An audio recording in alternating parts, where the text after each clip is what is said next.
মা, তোমরা কি পাগল হয়ে গেছো? আমি কি না আমার বড় ভাইয়ের বউ ভাবিকে বিয়ে করব? তোমরা এটা কিভাবে পারলে আমার কাছে এসে বলতে? দেখ বাবা, আমরা যা সিদ্ধান্ত নিয়েছি এটা আমাদের প্রায়শ্চিত্ত। যেটা তোর ভাই করেছে সেটা অন্যায়। তোর ভাইয়ের নামে তোর ভাবির পরিবারে অনেক কথা বলেছিলাম যে সে কত ভালো, অথচ বিয়ের পর তোর ভাই এমন করবে, মুখ কিভাবে দেখাবো? প্লিজ না করিস না, আমাদের কথাটা শোন। তোর ভাবিকে বিয়ে কর প্লিজ। কি বলছো কি মা? ভাইয়ার করা ভুলের মাসুল কি তোমরা আমার জীবন দিয়ে দিবা নাকি? আমি কি তোমাদের কাছে খেলনা হয়ে গেলাম? আমার জীবনে কি কোনো মূল্য নেই? হ্যাঁ আছে, কিন্তু তোর কাছে তো এতটুকু চাইছি। আমার হার্টের সমস্যা দেখছিলি তো, তোর ভাইয়ের এমন কাজের কারণে আমি হাসপাতালে গিয়েছিলাম। এবারও কি তোর জন্য যেতে বলছিস?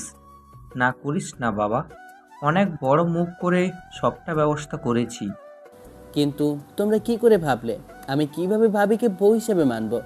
আমি কখনো তো তাকে সে চোখে দেখিনি। এর থেকে না আমাকে মেরে ফেলো, শুধু তোমার অসুস্থতার কথা ভেবে রাজি হলাম। কিন্তু এরপর আমার হিসেব মতো সব হবে বাবা। যাও, বিয়ের ব্যবস্থা করো। প্রিন্স রাগ করে ঘর থেকে বের হয়ে যায়। 3 দিন পর আজ ওদের বিয়ে। আমি ভাবতেই পারিনি এভাবে আমার ভাবির সাথে বিয়ে হয়ে যাবে।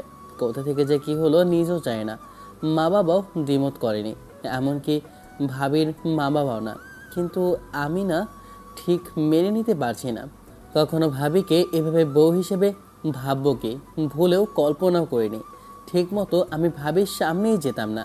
প্রিন্স মাথা নিচু করে বসে আছে, তার পরনে সাদা রঙের পাঞ্জাবি। পাশের সোফায় বসে আছে মায়া। মায়ের পরনে লাল শাড়ি, ঘোমটায় তার মুখ ঢাকা থাকলেও প্রিন্স অনুভব করতে পারছে মায়ের অস্থিরতা।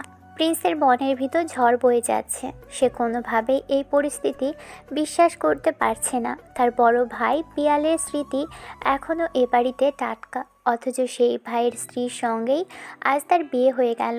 অন্যদিকে মায়াও বসে বসে ভাবছে। এভাবে দেবরকে বিয়ে করব? কিন্তু আমার তো কিছু করার ছিল না। দেবরকে যদি বিয়ে না করি তাহলে আমার কি হবে? আমার তো এই বাড়ি ছাড়াও থাকার কোনো জায়গা নাই। প্রিন্সের বড় ভাই পিয়ালকে বিয়ে করার পর শান্তি তো পাইনি। উপরওয়ালা চেয়েছে বলেই বিয়েটা করলাম, কিন্তু কিভাবে মানিয়ে নেব? দেবরকে তো কখনো এভাবে ভাবিনি। সেও তো আমার দিকে সেভাবে তাকায়নি কখনো। কি করব বুঝতেই পারছি না। ভাবির সাথে কেন মা বাবা আমাকে বিয়ে দিল? দুনিয়াতে এত মেয়ে থাকতে ভাবির সাথে কে বিয়ে করে? দেবরকে বিয়ে করতে হয়েছে বিষয়টা আমার কাছে অনেক জটিল। তবুও আমি দেবরকে এখন ভালোবাসবো। দুজন মানুষ পাশাপাশি বসে নিজেদের কথা মনে মনে বলতে থাকে। দুজনের কেউই কারো দিকে তাকাচ্ছে না। সামনে কাজী সাহেব বসে আছে। বিয়েটা একটু আগেই হয়ে গেছে। মায়ের বাবা আনাস খান এগিয়ে আসে। তিনি প্রিন্সের ডান হাতটা নিজের হাতের মুঠোয় নেয়, তারপর মায়ের হাতটা টেনে এনে প্রিন্সের হাতের উপর রাখে। তিনি দু হাতে মুষ্টি করে ধরে রাখে তাদের হাত জোড়া। প্রিন্স হঠাৎ শিউরে ওঠে। সে এক তীব্র ঝাঁকুনি অনুভব করে নিজের শরীরে। প্রথমবার সে তার ভাবিকে স্পর্শ করছে। 1.5 বছর ধরেও তার বড় ভাই পিয়ালের বউ ছিল যে মেয়েটা, একটু আগেই 3 কবুলের মাধ্যমে সে তার নিজের বউ হয়ে গেছে। 1.5 বছরে ভাবিকে স্পর্শ করা তো দূর, ঠিকমতো কথাও বলেনি সে মায়ের সাথে। আর আজ সেই মেয়েটা তার জীবন সঙ্গিনী। মায়াও খানিকটা কেঁপে ওঠে প্রিন্সের হাতের উষ্ণতায়। তার মনে হচ্ছে পায়ের তলার মাটি সরে যাচ্ছে। আনাস খান দীর্ঘশ্বাস ফেলে আর্দ্র গলায় বলতে শুরু করে। বাবা প্রিন্স, সব তো তুমি জানো। তোমার ভাইয়ের সাথে 1.5 বছর আগে আমার মেয়েকে বিয়ে দিয়েছিলাম। তারপর কোথা থেকে কি হলো সবটা তো আমরা সবাই জানি। পেয়াল চলে যাওয়ার পর মেয়েটাকে বলেছিলাম আমাদের বাড়িতে এসে থাকতে। সে রাজি হয়নি। মায়া বলেছে বিয়ের পরে মেয়েদের সংসার আর বাড়ি একটাই হয়, সেই বাড়িটাকে নিজের আপন বাড়ি হিসেবেই দেখে। তোমার বাবা মাকে আমি দোষ দিচ্ছি না, ওনারা এই প্রস্তাব দিয়েছিল। ওনাদের কথা মতো আমরা এই সিদ্ধান্ত নিয়েছি। তোমার হাতে আবার আমার মেয়েকে বিয়ের মাধ্যমে তুলে দিয়েছি। বাবা, আমার মেয়েটাকে তুমি কষ্ট দিও না, ও অনেক সহ্য করেছে। আমি মেয়ের বাবা হিসেবে বলছি, তোমার সব চাহিদা আমি পূরণ করে দিব। শুনেছি তোমার বাইকের খুব শখ, আমি কালকেই তোমাকে 5 লাখ টাকার বাইক কিনে দিব। তোমার যখন যেটা লাগবে নির্দ্বিধায় আমাকে বলবে। আঙ্কেল, না মানে বাবা, আমার কিছুই লাগবে না। আমার কোনো বাইকের প্রয়োজন নেই। কথাটা বলে প্রিন্স দ্রুত সেখান থেকে উঠে দাঁড়ায়। সে আর এক মুহূর্ত সেখানে থাকতে পারছে না, দম বন্ধ হয়ে আসছে তার। উপস্থিত সবাই অবাক হয়ে প্রিন্সের চলে যাওয়ার দিকে তাকিয়ে থাকে। প্রিন্স দ্রুত পা চালিয়ে ছাদে চলে আসে। তার মাথার ভিতর সব এলোমেলো হয়ে যাচ্ছে। সে রেলিং ধরে দাঁড়িয়ে বাহিরের অন্ধকারের দিকে তাকিয়ে থাকে। সে মেনে নিতে পারছে না যে তার নিজের ভাইয়ের বউ এখন তার স্ত্রী। খানিকক্ষণ পর পিছনে কারো পায়ের শব্দ শোনা যায়। মায়া ধীর পায়ে প্রিন্সের পিছনে এসে দাঁড়ালো। বাতাসে ঝাপটায় মায়ার শাড়ির আঁচল উঠছে। প্রিন্স বুঝতে পারে মায়া এসেছে। সে ঘুরে না তাকিয়ে বলতে শুরু করে, ভাবি, কেন আপনি আমাকে বিয়ে করলেন? একবারও কি ভাবলেন না মানুষজন কি বলবে আমাদের দেখলে? সবার সামনে আমরা মুখ দেখাবো কি করে? আমি এখন তোমার ভাবি না প্রিন্স, আমাকে ভাবি ডাকবে না। আমি তোমার বউ। আর আমি জানি না কেন তোমাকে বিয়ে করেছি প্রিন্স, তবে আমারও তো একটা জীবন আছে। তোমাকে নিয়ে সবটাই যেন খেলনাই পেয়েছি। তবে তোমার বাবা মা যখন বলেছিল তোমাকে বিয়ে করতে, আমি রাজি হয়ে গেছিলাম। তখন মাথায় কেন যেন কোনো চিন্তা কাজ করেনি। জানি না কেন রাজি হয়েছি, হয়তো এবারে মায়া ছাড়তে পারিনি বলি। মায়া? এই বাড়ির মায়া নাকি পিয়াল ভাইয়ের স্মৃতি? ভাবি, আপনি কি বুঝতে পারছেন না আমাদের সম্পর্কটা কতটা অদ্ভুত? আপনি এই বাড়িতে আমার বড় ভাইয়ের সম্মান নিয়েছিলেন, আজ থেকে আপনাকে আমি কোন নজরে দেখব? সময় সব শিখিয়ে দেবে প্রিন্স। পরিস্থিতির চাপে মানুষ অনেক কিছুই মেনে নেয়। আমি জানি তোমার জন্য এটা কঠিন, কিন্তু আমার জন্য কি সহজ? আমি কি কোনোদিন ভেবেছিলাম পিয়ালের ছোট ভাইকে স্বামী হিসেবে বরণ করতে হবে? আপনি পরিস্থিতির দোহাই দিচ্ছেন? আপনার কি নিজের কোনো বিবেক নেই? মানুষ হাসাহাসি করবে ভাবি, বলবে পিয়ালের বউকে নিয়ে দেবর আর ভাবি মিলে ঘর বাঁধছে। লোকে ছিছি করবে, সবাই ভাববে তলে তলে আপনার সাথে আমার গোপন সম্পর্ক ছিল। লোকলজ্জার ভয়ে কি আমি পথে নেমে যেতাম? আমার বাবা কতদিন আমাকে আগলে রাখতেন। আর তোমার মা তো নিজেই চেয়েছিলেন আমি যেন এই বাড়ির বউ হয়ে থাকি। তারা যখন তোমাকে রাজি করালো, তখন তুমি কেন না বললে না? আমি বাধ্য হয়েছিলাম। মা বাবা কান্নাকাটি করছিল, ভাইয়ের সমস্যা সমাধান করতে হলো আমাকে। বাবার হার্টের সমস্যা, আমি তাদের অবাধ্য হতে পারিনি। কিন্তু আমি আপনাকে কখনো স্ত্রীর মর্যাদা দিতে পারবো না, এটা আপনি লিখে রাখুন। আমি আপনাকে মেনে নিতে পারবো না বউ হিসেবে। তুমি কি আমাকে ঘৃণা করছো প্রিন্স? আমি কি কোনো অপরাধ করেছি? ঘৃণা নয় ভাবি, তবে অবজ্ঞা হচ্ছে। আমি আপনাকে সম্মান করতাম, কিন্তু এই বিয়ের পর সেই সম্মানটুকু হারিয়ে ফেলেছি। কেন আপনি প্রতিবাদ করলেন না? আপনি তো বড় ছিলেন, আপনি বলতে পারতেন যে এই বিয়ে সম্ভব না। আমি একা কতটা লড়াই করতাম। যেখানে দুই পরিবার এক হয়ে গেছে, সেখানে আমার একার মধ্যে কি কোনো দাম আছে? প্রিন্স, আমি চাই আমরা এই সম্পর্কটাকে একটা সুযোগ দিই। আমরা তো একে অপরকে চিনি, অন্তত বাইরের কোনো অচেনা মানুষের চেয়ে তো ভালো। চিনি মানে কি? আপনি আমার ভাবি ছিলেন, ব্যাস এইটুকুই পরিচয়। এর বাইরে কোনো পরিচয় আমার কাছে নেই। আপনি জোর করে এই সম্পর্কে ভালোবাসা আনতে চাইবেন না। জোর করছিলাম প্রিন্স, আমি শুধু বলছি আমরা চেষ্টা তো করতে পারি। আজ থেকে আমরা স্বামী স্ত্রী, এই সত্যিটা তো আর বদলে যাবে না। তুমি কেন আমাকে একটু বোঝার চেষ্টা করছো না? বোঝার কিছুই নেই, আপনি বরং এখন নিচে যান। আপনার সাথে কথা বলতেও আমার অস্বস্তি হচ্ছে। নিজের ভাইয়ের আমানত এভাবে নিজের করে নেওয়া আমার পক্ষে সম্ভব না। আমানত? পিয়াল কি আমাকে কারোর কাছে গচ্ছিত রেখে গিয়েছিল? সে তো আমাকে ছেড়ে চলে গেছে। জীবন তো থেমে থাকে না প্লিজ। তুমি কেন এখনো অতীতেই পড়ে আছো? কারণ অতীতটাই আমার কাছে সত্যি। আপনার সাথে আমার কোনো ভবিষ্যৎ নেই ভাবি। দয়া করে আমাকে একা থাকতে দিন। আপনি আপনার ঘরে যান, আমার ঘরে আসার চেষ্টা করবেন না। তোমার ঘর মানে? ওটা তো এখন আমাদের ঘর প্রিন্স। সমাজ আর ধর্ম আমাদের এক করে দিয়েছে। তুমি চাইলে কি আমাকে দূরে ঠেলে দিতে পারো? সমাজ আর ধর্ম হয়তো এক করেছে, কিন্তু মন তো সায় দিচ্ছে না। আমি আপনাকে ঘৃণা করি না, কিন্তু আপনার পাশে দাঁড়াতে আমার লজ্জা হচ্ছে। আপনি যান এখান থেকে। মায়া প্রিন্সের খুব কাছে এগিয়ে আসে। সে প্রিন্সের একটা হাত ধরার চেষ্টা করে। প্রিন্স দ্রুত হাত সরিয়ে নেয়, যেন মায়ার স্পর্শে তার শরীর পুড়ে যাচ্ছে। মায়ের চোখের পানি টলমল করছে। সে বলে, প্রিন্স, অন্তত আমার দিকে একটাবার তাকাও। দেখো, আমি কোনো ভিনদেশি কেউ নই। আমি সেই মায়া যাকে তুমি শ্রদ্ধা করতে। আজ কেন আমাকে অচ্ছুত মনে করছো? কারণ আপনার সেই শ্রদ্ধার জায়গাটা আজ ধুলোয় মিশে গেছে। আমি কল্পনা করতে পারছি না আপনি কি করে আমার বাবা মায়ের কথায় রাজি হলেন। আপনি কি একবারও পিয়াল ভাইয়ের কথা ভাবলেন না? পিয়ার থাকলে সেও চাইতো আমি যেন ভালো থাকি। আর তোমার মা বাবার ইচ্ছে পূরণ করার কি ভুল? তারা তো আমাকে নিজের মেয়ের মতোই ভালোবাসে। ভালোবাসা আর বিয়ের মধ্যে পার্থক্য আছে ভাবি। আপনি সেই পার্থক্যটা ভুলে গেছেন। আমি আপনাকে কখনো ভালোবাসতে পারবো না, আপনাকে ক্ষমাও করতে পারছি না। ভালোবাসার টাকা আমি কখনো দিচ্ছি না প্রিন্স, শুধু বলছি আমাকে একটু জায়গা দাও। আমাকে অপমান করো না, আমি তোমার বাড়ির বউ। তোমার স্ত্রীর মর্যাদাটুকু অন্তত দাও। মর্যাদা? যে সম্পর্কের ভিত্তিটাই নড়বড়ে সেখানে মর্যাদার কথা বলে লাভ নেই। আমি আপনাকে বাড়ির বউ হিসেবে রাখবো, কারণ মা বাবার আদেশ, কিন্তু স্ত্রী হিসেবে আপনি আমার কাছে মৃত। এত কঠোর হয়েও না প্রিন্স, একদিন হয়তো তুমিই বুঝবে আমার জায়গায় অন্য কেউ থাকতে কি হতো। আমি এই সংসারটাকে আগলে রাখতে চাই, আমি তোমাকে সুখী করতে চাই। আপনার দেওয়া সুখ আমার চাই না। আপনার উপস্থিতি এখন আমার কাছে যন্ত্রণার কারণ।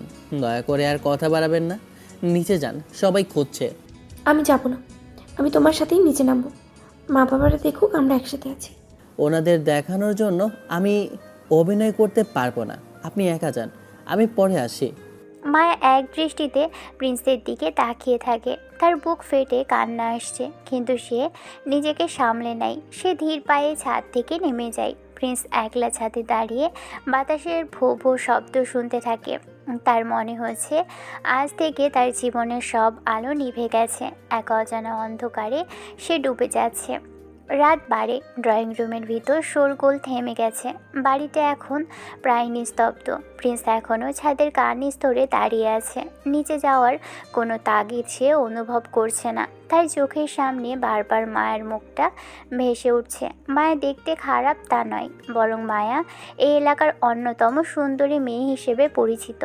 গায়ের রং দুধে আলতা, টানা টানা চোখ আর এক ঢাল কালো চুল। পিয়াল ভাইয়ের সাথে যখন মায়ের বিয়ে হয় তখন পুরো এলাকায় ধন্য ধন্য পড়ে গিয়েছিল। প্রিন্সের নিজেরও মনে আছে, সে তখন ভেবেছিল তার ভাই পৃথিবীর সবচেয়ে ভাগ্যবতী মানুষ। মনে মনে মায়ের কোনো বোন আছে কিনা সেটা নিয়ে আফসোসও করেছিল প্রিন্স মনে মনে নিজের সাথে যুদ্ধ করছে। মায়া তার থেকে মাত্র 2 বছরের বড়। বয়সের সামান্য ব্যবধান আগে কখনো বাধা হয়ে দাঁড়ায়নি। পিয়াল সাথে বিয়ের পর মায়াকে সে সম্মান দিয়ে এসেছে, কিন্তু আজ সেই সম্মানের চাদরটা ছিঁড়ে গেছে। কবুল বলার পর থেকে মায়াকে তার কাছে এক অচেনা মানুষ মনে হচ্ছে। মায়া কি একবারও ভাবলো না মানুষ কি বলবে? সে তো সুন্দরী, গুণবতী, তার বাবার অঢেল টাকা। সে চাইলে অন্য কোথাও রাজকীয়ভাবে বিয়ে করতে পারত। কেন সে এই বাড়িতেই পচে মরতে চায়? আমার ঘাড়ের উপর কেন তাকে চাপিয়ে দেওয়া হলো? আমি তো তাকে কোনোদিন সেই চোখে দেখিনি। কথাগুলো বলতে বলতে প্রিন্স কান্না করে তাই নিজেকে সামলে নেয় সে। তার রাগ হচ্ছে নিজের উপর, রাগ হচ্ছে মায়ের উপর। মায়া কেন তার মায়া কাটাতে পারছে না? মায়া কেন তাকে ভালোবাসার আহ্বান জানাচ্ছে? প্রিন্স জানে সে যদি একবার মায়ের চোখের দিকে তাকায় তবে হয়তো তার কঠোরতা নরম হয়ে যাবে, কারণ মায়ের চোখে এক অদ্ভুত সম্মোহন আছে। কিন্তু প্রিন্স সেটা হতে দিতে চায় না। সে নিজেকে পাথর করে রাখতে চায়। নিচে নেমে আসতেই প্রিন্স দেখে মায়া তার ঘরের দরজায় দাঁড়িয়ে আছে, হাতে এক গ্লাস পানি। মায়া প্রিন্সকে দেখে মৃদু হাসে। সে হাসিতে একরাশ মায়া মাখানো ছিল। প্রিন্স, অনেক রাত হয়েছে, ভিতরে এসো। কিছু তো খাইলে না, পানি একটু খেয়ে নাও, তোমার মুখটা শুকিয়ে গেছে। আপনার হাতের পানি খাওয়ার তৃষ্ণা আমার নেই। আপনি এখানে দাঁড়িয়ে কেন? আপনার ঘরে যান। আমার ঘর মানে? এই ঘরটা কি এখন তোমার একার? প্রিন্স, আমি সব মেনে নিয়েছি। আমি জানি তুমি আমাকে ঘৃণা করছো না, তুমি আসলে পরিস্থিতি থেকে ভয় পাচ্ছ, কিন্তু ভয় পেয়ে কতদিন দূরে থাকবে? আমি ভয় পাচ্ছি না, আমি ঘৃণা করছি। আপনি দেখতে সুন্দরী হতে পারেন, আপনার বাবা অনেক টাকা দিতে পারে, কিন্তু আমার কাছে আপনি পিয়াল ভাইয়ের আমানত। সে আমানতে আমি হাত দিতে পারবো না। আমানত শব্দটা বারবার বলো না প্রিন্স। পিয়াল চলে গেছে 1.5 বছর হলো। আমি কি সারা জীবন একটা শূন্য স্মৃতি নিয়ে বেঁচে থাকবো? আমার কি ইচ্ছে করে না কারোর হাত ধরে বাঁচতে? তোমার বাবা মা যখন আমাকে বললো তোমাকে বিয়ে করতে, আমি তাদের চোখে একরাশ আশা দেখেছি। তারা চান না আমি এই বাড়ি ছেড়ে চলে যাই। তাহলে আপনি তাদের জন্য এই বাড়িতে থাকতেন। বিয়ে করার কি দরকার ছিল আমাকে? ভাইয়ের বউ পরিচয় নিয়েই তো থাকতে পারতেন। এভাবে অনেক কিছুই ঘটতে পারতো। একজন জোয়ান স্বামীহারা মেয়েকে এই সমাজে কতটুকু সম্মান দেওয়া হয় তা কি তুমি জানো না? প্রিন্স, আমি তোমাকে ভালোবাসি কিনা জানি না, তবে আমি তোমাকে চিনি। আমি জানি তুমি মানুষ হিসেবে অনেক ভালো, তাই আমি রাজি হয়েছি। আমি চাই তুমিও আমাকে মেনে নাও। অসম্ভব, আমি আপনাকে কোনোদিনও সেই চোখে দেখব না। আপনি আমার বড় ভাই স্ত্রী ছিলেন, সেটাই আপনার একমাত্র পরিচয়। দয়া করে আমাকে স্পর্শ করার বা কাছে আসার চেষ্টাও করবেন না। আপনার সৌন্দর্য আমার কাছে কোনো অর্থ বহন করে না। মায়া এক কদম এগিয়ে আসে। সে প্রিন্সের খুব কাছে দাঁড়ায়। তার শরীর থেকে আদরের সুবাস আসছে। প্রিন্স অস্থির হয়ে ওঠে। মায়া শান্ত গলায় বলতে থাকে, সৌন্দর্য দিয়ে আমি তোমাকে জয় করতে চাই না প্রিন্স। আমি চাই তুমি তোমার মনের দরজা খোলো। দেখো, আমি মায়া, তোমার ভাইয়ের স্ত্রী ছিলাম ঠিকই, কিন্তু এখন আমি তোমার বিবাহিত স্ত্রী। আমি এই বাড়ির সব দায়িত্ব নেব, তোমার প্রতিটি চাহিদার খেয়াল রাখবো। তুমি আমাকে অপমান করলেও আমি সয়ে নেব, কারণ আমি জানি একদিন তুমি আমাকে বুঝবে। আপনি কি ভাবছেন আমি গলে যাব? আপনার এই মায়াবী কথায় আমি ভুলে যাব পিয়াল ভাইয়াকে? আপনি কতটা স্বার্থপর মায়া ভাবি। আমি স্বার্থপর নই, আমি বাস্তববাদী। তুমি আজ আমাকে ভাবি বলছো, কাল হয়তো নিজের অজান্তেই অন্য নামে রাখবে। আমি সেই দিনের অপেক্ষাই করব। আমি তোমার উপরে জোর করব না, কিন্তু আমি তোমার ছায়া হয়ে থাকবো। আমার ছায়া হওয়ার প্রয়োজন নেই। আমি আপনাকে অপেক্ষা করে চলব। আপনি এই ঘরে থাকবেন, আমি অন্য ঘরে থাকব। আমাদের মাঝে কোনো সম্পর্ক থাকবে না। তুমি পারবে তো? মা বাবা যখন জিজ্ঞেস করবে কেন আমরা আলাদা থাকছি, তখন কি উত্তর দেবে? তুমি কি তাদের কষ্ট দিতে পারবে? প্রিন্স থমকে যায়। সে জানে তার বাবা মা এই বিয়ে নিয়ে কতটা আবেগপ্রবণ। বিশেষ করে তার বাবার অসুস্থতা তাকে হাত পা বেঁধে ফেলেছে। প্রিন্স বলে, আমি অভিনয় করতে পারবো না। আমি তাদের বলবো যে আমি আপনাকে মেনে নিতে পারছি না। বলো, কিন্তু দেখো তাতে কার বেশি ক্ষতি হয়। তোমার বাবার শরীর কি এই ধকল সইতে পারবে? প্রিন্স, আমি তোমার শত্রু নই। আমি শুধু চাই আমাদের জীবনটা সহজ হোক। সহজ হবে না, কোনো দিনও না। আপনি আমার জীবনটাকে বিষিয়ে দিয়েছেন। মায়া কোনো উত্তর দেয় না। সে শুধু ম্লান হাসে। সে জানে প্রিন্স এখন রাগের মাথায় অনেক কিছুই বলছে। মায়া ধীর পায়ে ঘরের ভিতরে গিয়ে জানালার পাশে দাঁড়ায়। সে বাইরে চাঁদের আলোর দিকে তাকিয়ে মনে মনে বলে, প্রিন্স, তুমি যতই দূরে যাওয়ার চেষ্টা করো না কেন, এ মায়ের বাঁধন থেকে তুমি বের হতে পারবে না। আমি তোমাকে ভালোবাসতে শেখাবো, পরিস্থিতি যাই হোক না কেন। প্রিন্স ঘরের দরজায় দাঁড়িয়ে থাকে। তার মনে হচ্ছে সে এক খাঁচায় বন্দি হয়ে গেছে, যা চাবিকাঠি মায়ের হাতে। মায়ের রূপ আর ধৈর্য তাকে ক্রমশ দুর্বল করে দিচ্ছে, আর এটাই প্রিন্সের সবচেয়ে বড় ভয়। প্রিন্স রুমের দরজার কাছে চুপ করে দাঁড়িয়ে আছে। ভিতরে মায়া আয়নার সামনে বসা। সে যেন গুনগুন করে গান গাইছে, আর প্রিন্স দরজার পাশে দেয়ালে হেলান দিয়ে ভাবতে থাকে 1.5 বছর আগের দিনগুলো। সব কিছুই যেন এক দুঃস্বপ্নের মতো তার স্মৃতির পাতায় জমা হয়ে আছে। 1.5 বছর আগে ধুমধাম করে পিয়ালের সাথে মায়ের বিয়ে হয়। মায়ের মতো রূপবতী আর গুণবতী মেয়ে এ বাড়িতে আসার খুশি জোয়ার বয়ে গিয়েছিল। পিয়ালও মায়াকে নিয়ে শুরুতে বেশ ভালোই থাকে। 2 মাস কাটে স্বপ্নের মতো, কিন্তু হুট করে একদিন পিয়াল নিখোঁজ হয়ে যায়। টানা 1 সপ্তাহ পিয়ালের কোনো খোঁজ থাকে না। বাড়িতে কান্নার রোল পড়ে। সবাই ভাবে হয়তো পিয়ালের কোনো বিপদ হয়েছে। মায়া নাওয়া খাওয়া ছেড়ে দরজার দিকে তাকিয়ে থাকতো, কিন্তু কয়েকদিন পরেই এক চরম সত্য সামনে আসে। পিয়াল বাড়িতে ফেরে না, বরং 1 সপ্তাহ পর ফোন করে বলে, মা বাবা, আমি তোমাদের কথা মতো জোর করে বিয়ে করেছি একটা মেয়েকে, কিন্তু তাকে আমি মেনে নিতে পারিনি। 2 মাস অতি কষ্টে ছিলাম, কখনো তার সংস্পর্শে যেতে পারিনি। কারণটা তোমরা জানো, জুই নামের মেয়েটাকে ভালোবাসি আমি। এতবার বলেছি বিয়ে করলে জুইকেই করব, তোমরা শোনোনি। তাই জুইকে নিয়ে আমি চলে এসেছি নেপালে। এখানে আমরা সংসার করব। ভালো থেকো তোমরা, পারলে মাফ করে দিও।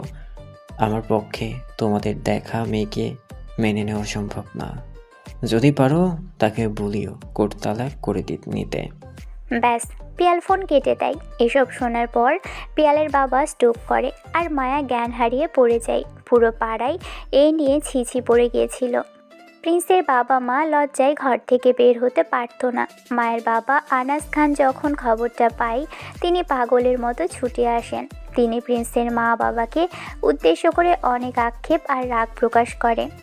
কি শফিক ভাই, ছেলের বিয়ের সময় তো অনেক বড় বড় কথা বলেছিলেন ছেলেকে নিয়ে। এখন সে কি করলো? আমার মেয়েটা কি দোষ করেছিল? পেয়ালোকে এভাবে অপমান করে চলে গেল। আপনাদের ছেলেকে আপনারা কি শিক্ষা দিয়েছেন? আমার মেয়ের জীবনটা সে তছনছ করে দিল। কি হবে এখন ওর? বাড়িতে নিয়ে গেলেও মানুষ আসবে? প্রিন্সের বাবা মা তখন মাথা নিচু করে দাঁড়িয়ে থাকে। তাদের কোনো উত্তর দেওয়ার শক্তি নেই। প্রিন্সও এক কোণে দাঁড়িয়ে সবটা শোনে। তার নিজের বড় ভাইয়ের এই বাজে কাজের জন্য সে নিজেও লজ্জিত বোধ করে। সে মনে মনে পিয়ালকে ঘৃণা করতে শুরু করে। আনাস খান সেদিনই মায়াকে নিয়ে যেতে চায়। মা মায়া, চল বাড়িতে।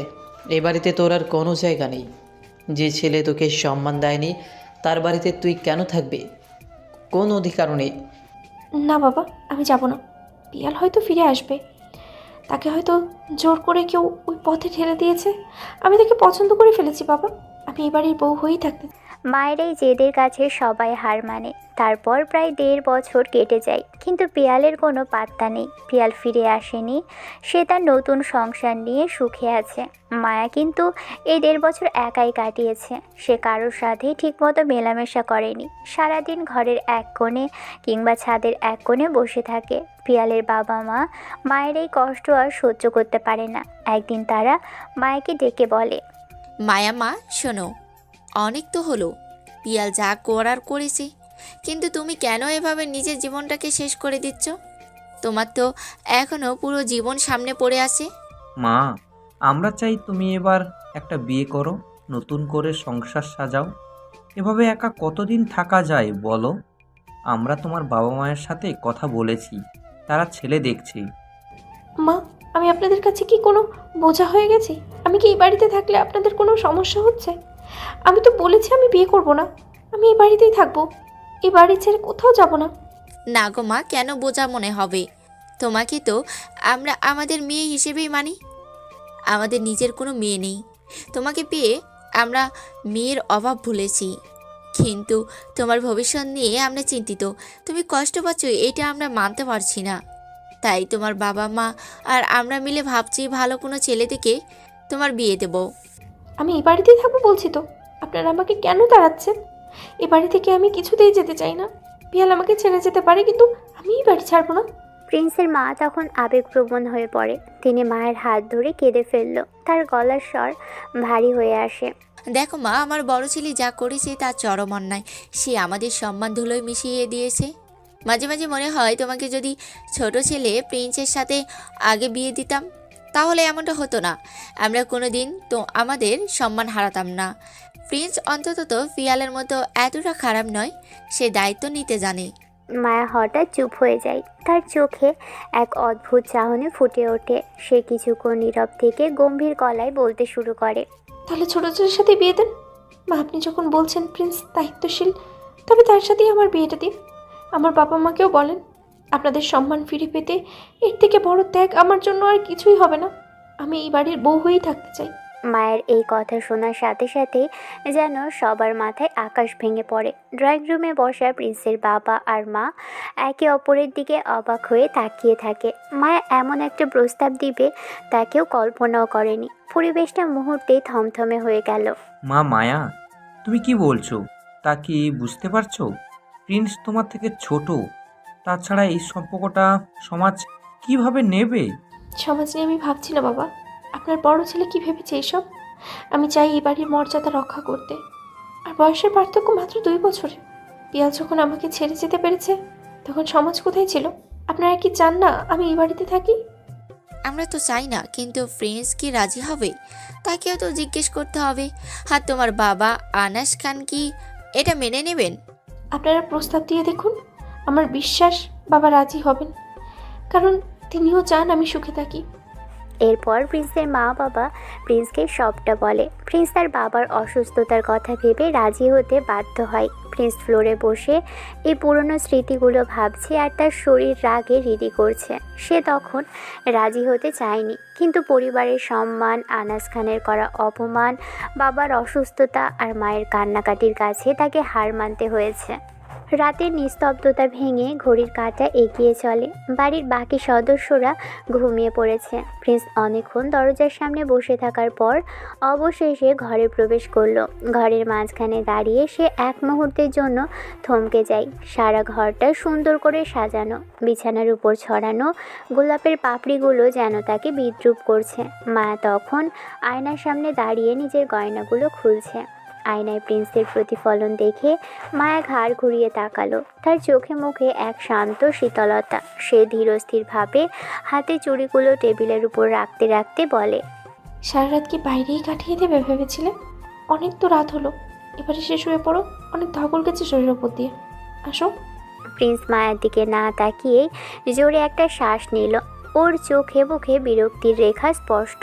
সে আলমারি থেকে নিজের টি শার্ট আর ট্রাউজার বের করে নেয়, তারপর বলে, আমি কোথায় শোবো বা না শোবো সেটা নিয়ে আপনাকে ভাবতে হবে না ভাবি।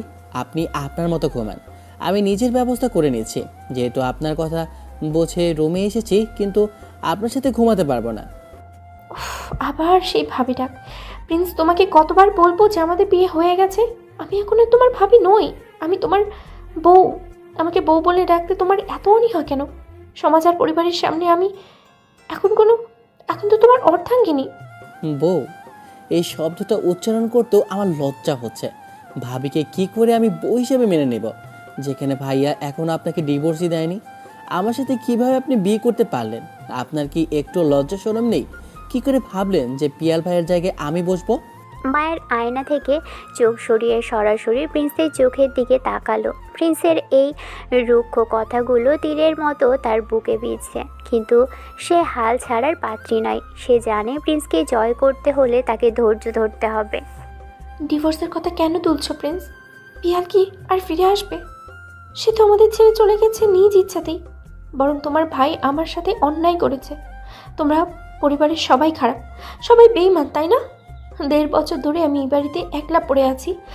তখন তো তুমি একটাবারও এসে খোঁজ নাওনি যে তোমার ভাবি কেমন আছে। আর আজ যখন আমরা আইনত আর ধর্মীয়ভাবে এক হলাম, তখন তুমি ডিভোর্সের দোহাই দিচ্ছ। পিয়াল ভাই হয়তো ফিরে আসবে না ঠিকই, কিন্তু তার স্মৃতি তো আছে। আপনার গায়ে এখনও পিয়াল ভাইয়ের গন্ধ লেগে আছে। আমি কিভাবে সেই শরীর স্পর্শ করব? আমার ঘৃণা হচ্ছে মায়া ভাবি। আপনার সাহস দেখে আমি অবাক হচ্ছি। আপনি আপনার বাবার বাড়িতে গিয়ে কিভাবে মুখ দেখাবেন? মানুষজন আমাদের দিকে তাকিয়ে হাসবে না? তারা বলবে দেবর আর ভাবি মিলে ভাইয়ের ঘরে বাসর করছে। মানুষ কি বললো? আর আমার বাবার বাড়িতে যাওয়ার কথা বলছো? আমার বাবা নিজেই তোমাকে বাইক উপহার দিতে চেয়েছে, তিনি তোমাকে জামাই হিসেবে মেনে নিয়েছে। এখন তুমি কেন নিজেকে গুটিয়ে রাখছো? আপনার বাবা টাকা দিয়ে সব কিনতে পারে, কিন্তু আমার আত্মসম্মান কিনতে পারবে না। আমি আপনার বাবার বাড়িতে যাব না। আমি কারোর সামনে আপনাকে স্ত্রী হিসেবে পরিচয় দেব না। আপনি এই বিছানায় ঘুমান, আমি ওদিকে সোফায় শোব। আপনার পাশে শোবার কথা আমি কল্পনা করতে পারছি না। কেন পারবে না? আমি কি দেখতে খারাপ, নাকি আমার চরিত্রে কোনো দাগ আছে? তুমি ভালো করে জানো 1.5 বছরে আমি কোনো পুরুষের সামনে যাইনি, একমাত্র তুমি ছাড়া। আমার তো এসব ঠিক আছে। দেখো প্রিন্স, আমি তোমার থেকে মাত্র 2 বছরের বড়। এটা কোনো বিশাল ব্যবধান নয়। তুমি বরং নিজেকে একটু শান্ত করো। এসো, বিছানায় এসে শো। সোফায় ঘুমালে তোমার পিঠে ব্যথা হবে। আমাকে জড়িয়ে ধরে শুয়ে থাকো, দেখবা সব রাগ চলে গেছে।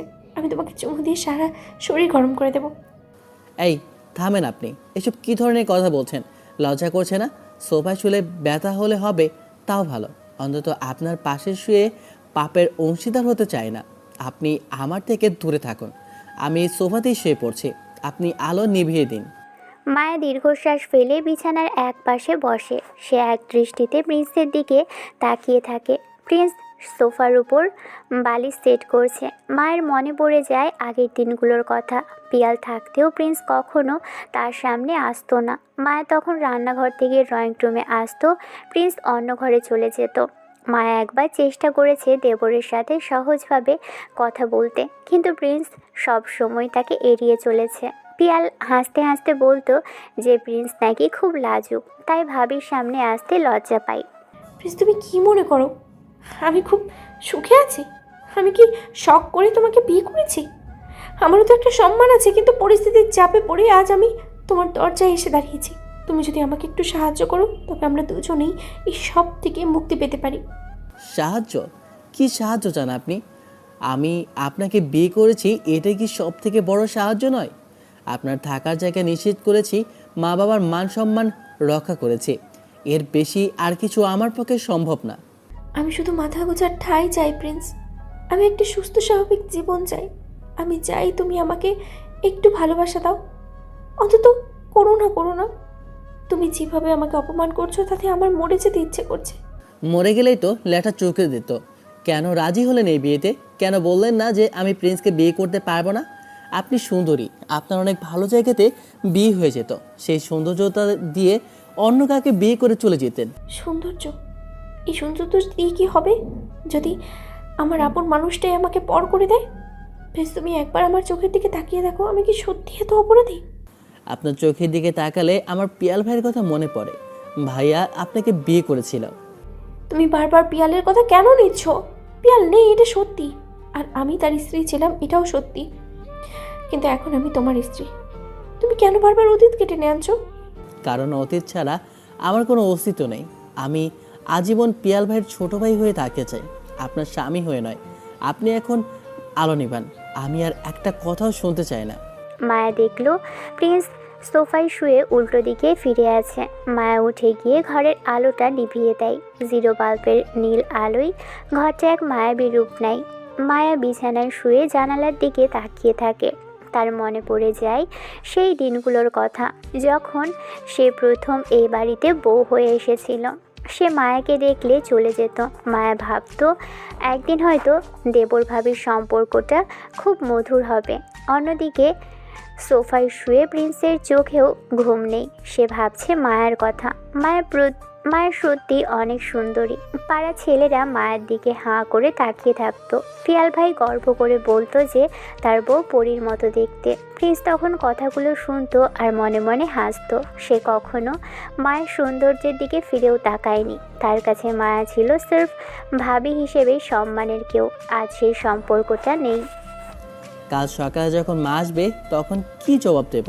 মা তো ভাবছে আমরা খুব সুখে আছি, কিন্তু এই মিথ্যে নাটক আমি কতদিন চালিয়ে যাব? মায়া ভাবি তো নাছর বান্দা, সে তো ছাড়বে না। প্রিন্স অস্থির হয়ে পাশ ফেরে। সোফাটা অনেক ছোট আর তার দীর্ঘ শরীরের জন্য পা দুটো গুটিয়ে শুয়ে থাকতে কষ্ট হয়েছে, কিন্তু সে তাও বিছানায় যাবে না। মায়ের শরীরের স্পর্শ তার কাছে আগুনের মতো। সে নিজেকে বারবার মনে করিয়ে দিচ্ছে যে মায়া তার ভাইয়ের বউ ছিল। ঘরের ভিতর নীরবতা বিরাজ করছে, কিন্তু দুজনের মনের ভিতর চলছে উত্তাল ঝড়। মায়া বিছানায় শুয়ে চোখের পানি ফেলছে, আর প্রিন্স সোফায় শুয়ে নিজের ভাগ্যকে দোষারোপ করছে। দুজন মানুষ এক রুমে থেকেও যেন হাজার মাইল দূরে অবস্থান করছে। মায়া হঠাৎ বলে, প্রিন্স তুমি কি ঘুমিয়ে পড়েছো? প্রিন্স কোনো উত্তর দেয় না। সে ঘুমের ভান করে পড়ে আছে। মায়া বুঝতে পারে প্রিন্স জেগে আছে, কিন্তু কথা বলতে চাইছে না। মায়া আর কথা বাড়ায় না। সে জানে আর জোর করে কিছু হবে না, সময় দিতে হবে। সকাল হয়। প্রিন্স সোফাতে উঠে বসলো। তার শরীর ব্যথা হয়ে গেছে, ঠিকমতো ঘুমোতে পারেনি সে মায়ের দিকে তাকায়। মায়া তখনও বিছানায় শুয়ে আছে। সে হয়তো জেগে আছে, কিন্তু কোনো শব্দ করছে না। প্রিন্স সোফা থেকে নেমে সোজা মায়ের বিছানার পাশে গিয়ে দাঁড়ালো। মায়া ভাবি, আপনি জেগে আছেন আমি জানি। কাল রাতে আমি আপনাকে অনেক কথা বলেছি, কিন্তু আজ সকালে এই কথাগুলো মনে পড়েছে যে আপনি নিজেই প্রস্তাব দিয়েছিলেন। আপনি কেন এমনটা করলেন? আপনার কি একটু পিয়াল ভাইয়ের কথা মনে পড়েনি? নামটা বদলে দাও প্রিন্স, ভাবি নয়, আমাকে বউ বলে ডাকো। আর পিয়ালের কথা কেন মনে পড়বে? পিয়াল কি আমাকে মনে রেখেছে? সে তো অন্যের হাত ধরে পালিয়েছে। আমি শুধু এই বাড়িতে আঁকড়ে ধরতে চেয়েছি। বাড়ি আঁকড়ে ধরার জন্য আমাকে কি দরকার ছিল? আপনি কি অন্য কাকে বিয়ে করে থাকতে পারতেন না? আপনার এই জেদ আজ আমার জীবনটাকে নষ্ট করে দিচ্ছে। জীবন নষ্ট হওয়ার কিছু নেই। আমি তোমাকে সুখী করব প্রিন্স। তুমি কেন এটা বুঝতে চাইছো না? আমি সুন্দরী, আমার বাবা ধনী, আমি তোমাকে সব দেব। তুমি শুধু একবার আমাকে আপন করে নাও। আপনার ওই ধন সম্পদ আর রূপ আমার দরকার নেই। আমি এখনও বিশ্বাস করি ভাইয়া ফিরে আসবে। আর যখন সে ফিরবে তখন আপনি তাকে কি উত্তর দেবেন? আপনি কি বলবেন যে আমি আপনার ভাইয়ের সাথে সংসার করছি? পিয়াল ফিরবে না প্রিন্স। 1.5 বছর তো কম সময় নয়। সে আমাদের জীবন থেকে মুছে গেছে। এখন আমাদের বর্তমান নিয়ে ভাবতে হবে। তুমি কি চাও না আমরা একটা স্বাভাবিক জীবন শুরু করি? না, আমি চাই না। আমি আপনার বাবার বাড়িতেও যাব না। আজ আপনার বাবা আমাকে সেখানে নিয়ে যেতে আসবে, কিন্তু আমি সাফ মানা করে দেব। আপনার বাবার টাকার বাইক আমার চাই না। বাবা তোমাকে ভালোবেসে দিতে চেয়েছে, তুমি সেটা কেন নিতে চাইছো না? শ্বশুরবাড়ি যাওয়া তো একটা নিয়ম, তুমি সেটা না করলে বাবা কষ্ট পাবে। কষ্ট পেলে পাক, আমি এই নাটকের অংশ হতে পারবো না। আপনি নিচে যান, মা ডাকছে, আমি পরে আসছি। মায়া বিছানা ছেড়ে নামে, তার গায়ে শাড়িটা ঠিক করে নিল।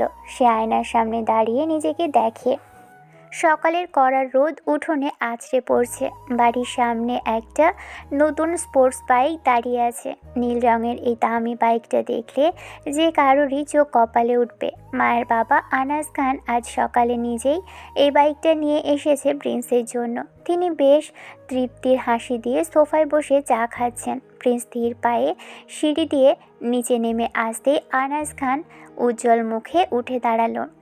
তিনি প্রিন্সের কাঁধে হাত রেখে বলে, বাবা প্রিন্স কেমন আছো? বাইরে যাও, দেখো তোমার জন্য সব থেকে দামি আর লেটেস্ট মডেলের বাইক এনেছি। তোমাকে বলেছিলাম যে তোমাকে এটা দিব, আজ নিয়ে এলাম। যাও, চাবিটা নাও আর একবার চালিয়ে দেখে আসো, তোমার পছন্দ হয়েছে কিনা জানাও। প্রিন্স চাবি না নিয়ে বাহিরে আসে। বাইকটার দিকে একবার তাকায়, তার মনে কোনো আনন্দ নেই। এই উপহারটা তার কাছে লোহার শেকলের মতো মনে হচ্ছে। পিছনে মায়া আসলো, সে মায়ার দিকে তাকালো। মায়া নতুন একটা শাড়ি পরে তার বাবার পাশে দাঁড়িয়ে আছে। প্রিন্স জোরে একটা শ্বাস নিয়ে মায়ের বাবাকে বলে, বাবা এখন থাক, আমি পরে চালাবো। আমার এখন আর বাইক লাগবে না। আপনি কষ্ট করে এনেছেন তার জন্য ধন্যবাদ, তবে এগুলোর কোনো প্রয়োজন আমার ছিল না। আরে কি বলছো বাবা, নতুন বিয়ে করেছো, এখন একটু ঘুরে বেড়াবে না? মায়াকে নিয়ে বাইকে করে আমাদের বাড়িতে যাবে, সবাই তোমাদের জন্য অপেক্ষা করছে। বাবা তুমি চিন্তা করো না, ও এখন একটু লজ্জা পাচ্ছে, আমি ওকে সাথে নিয়ে বিকেলে বেরোবো। তুমি ভিতরে গিয়ে মায়ের সাথে কথা বলো। আনাস খান ভিতরে চলে যেতেই প্রিন্স বাইরের গেটের দিকে পা বাড়ায়। সে আর এই দমবন্ধ পরিবেশে থাকতে পারছে না। ঠিক তখনই গেট দিয়ে ভিতরে ঢোকে প্রিন্সের বন্ধু সাগর। সাগরের মুখে হাসি। সে এসে সরাসরি প্রিন্সের সামনে দাঁড়ালো। সাগরের চোখে মুখে বিদ্রূপের ছায়া। সে চারপাশটা একবার দেখে নিয়ে প্রিন্সের খুব কাছে এসে দাঁড়িয়ে বলে, কি রে প্রিন্স, শুনলাম তুই নাকি তোর বাবিকে বিয়ে করছিস। কি ব্যাপার বন্ধু, খুব তো সাধুর সাথে থাকতিস, গোপনে কি তোর বাবির সাথে তোর পরকীয়া ছিল বুঝি, তাই ধরা পড়ে শেষমেশ বিয়েটা করে ফেললি? মুখ সামলে কথা বল সাগর, উল্টাপাল্টা কথা বলে ভালো হবে না। তুই কি জানিস কি পরিস্থিতিতে এই বিয়ে হয়েছে? পিয়াল ভাই আমাকে ডুবিয়ে চলে গেছে, সেটা তো জানিস। হা হা হা, আরে পরিস্থিতির দোয়াই দিস না মামা, তুই তো আসলে জিতেছিস। তোর বাবি কি আর কমু সুন্দরী ছিল? উফ, পাড়া সব ছেলেদের ক্রাশ ছিল সে। তাকে গড়ে রেখে আর কতক্ষণই বা কন্ট্রোল করতে পারবি বল? আমি হলে তো অনেক আগেই তাকে নিজের করে নিতাম। তা কতদিন থেকে চলছিল তোদের এই গোপন সম্পর্ক? বিছানায় যেতে কি খুব দেরি করেছিলি তোর ভাবি? শালা, মুখ সামলে কথা বল বলছি। তোকে কে অধিকার দিয়েছে এইসব কথা বলার? আমি তোকে বন্ধু ভাবতাম, আর তুই আজ আমাদের বাড়ির মানুষজনদের আর আমার চরিত্রের উপর দাগ দিচ্ছিস। চরিত্র তো তুই নিজেই নষ্ট করেছিস বন্ধু, এখন রাগ দেখালে কি হবে? বাড়ির বড় ভাইয়ের বউকে নিজের বিছানায় তোলা কি এতই সহজ কাজ? নিশ্চয়ই আগে থেকে অনেক কিছু লেনদেন হয়েছে তোদের মধ্যে। বাবির শরীরের নেশা কি আগে থেকে পেয়েছিলি তোকে? প্রিন্সের রাগে কাঁপছে শরীর। সে সাগরের কলার চেপে ধরে, তার চোখ মুখ লাল হয়ে গেছে। ঠিক তখনই আনাস খান আর প্রিন্সের মা বাবা ঘর থেকে বের হয়ে আসে। সাগর সাথে সাথে নিজেকে সামলে নিয়ে এক ঝটকায় প্রিন্সের হাত সরিয়ে দেয়।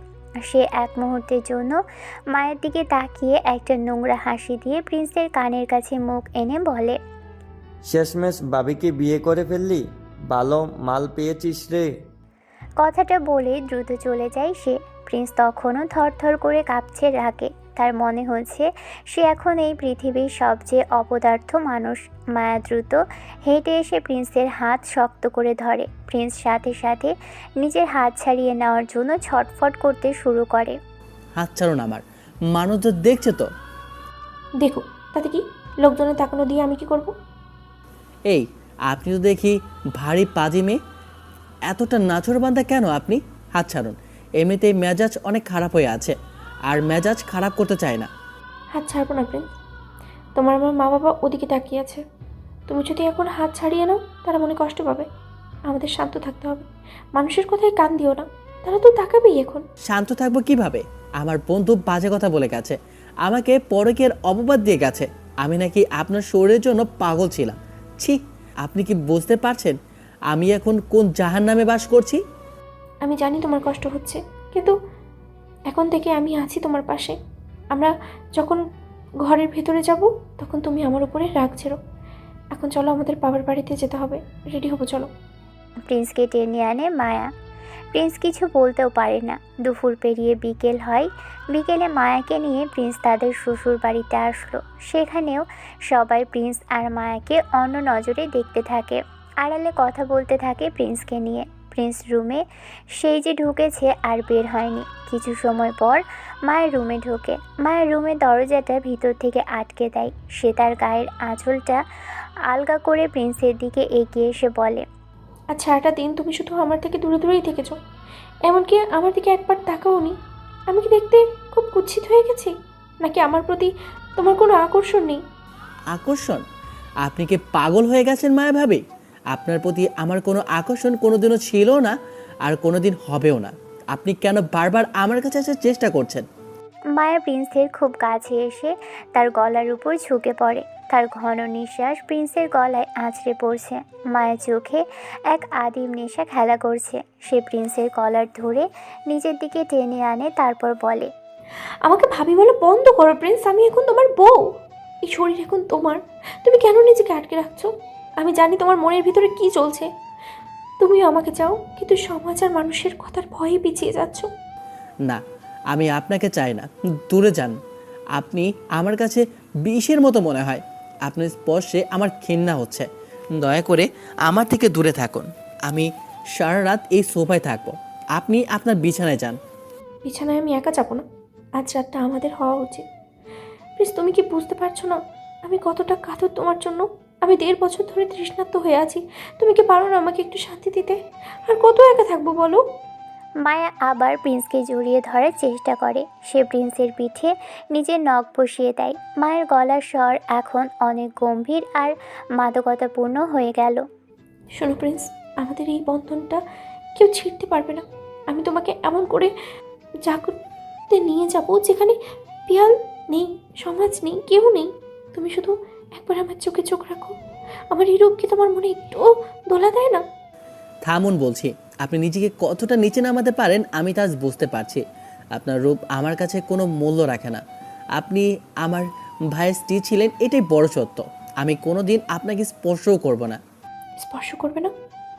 আমি দেখবো তুমি কতক্ষণ নিজেকে সামলাতে পারো। আমি তোমার বউ হয়ে এই ঘরে এসেছি তোমার অধিকার আদায় করতে। তুমি যত রাগ করবে আমার ততই ভালো লাগবে।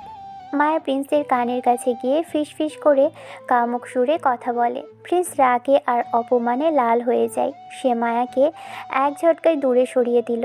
মায়া বিছানার উপর পড়ে যায়, কিন্তু সে হাসছে। তার এই হাসি প্রিন্সের মনে ভয়ের উদ্রেক করে। আপনি একটা ডাইনি। আপনি আমার জীবনটাকে ধ্বংস করতে এসেছেন। আমি কাল সকালে এই ঘর ছেড়ে চলে যাব।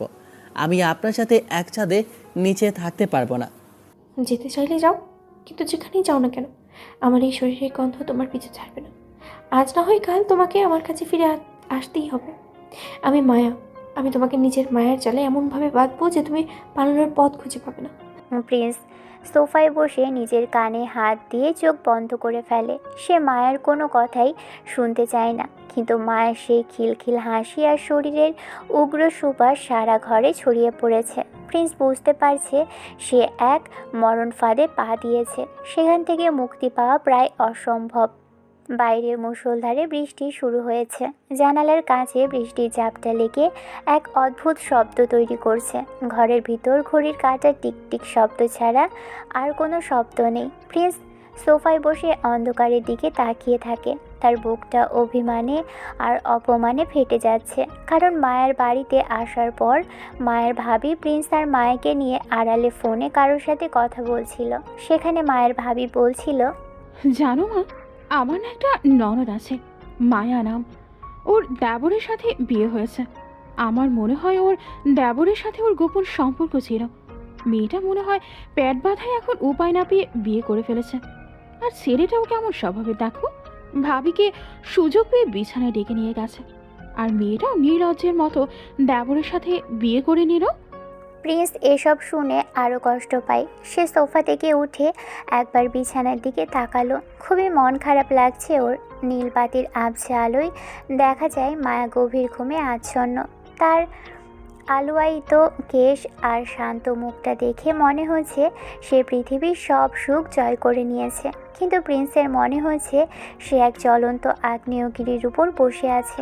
মায়ের ওই কামুক কথাগুলো আর মানুষের নোংরা বিদ্রুপ তার কানের কাছে ভ্রমরের মতো ভনভন করছে। আমি আর এক মুহূর্ত এই ঘরে থাকবো না। এই নিঃশ্বাসের মায়ার গায়ের গন্ধ মিশে আছে। এই বাতাস আমার দম বন্ধ করে দিচ্ছে।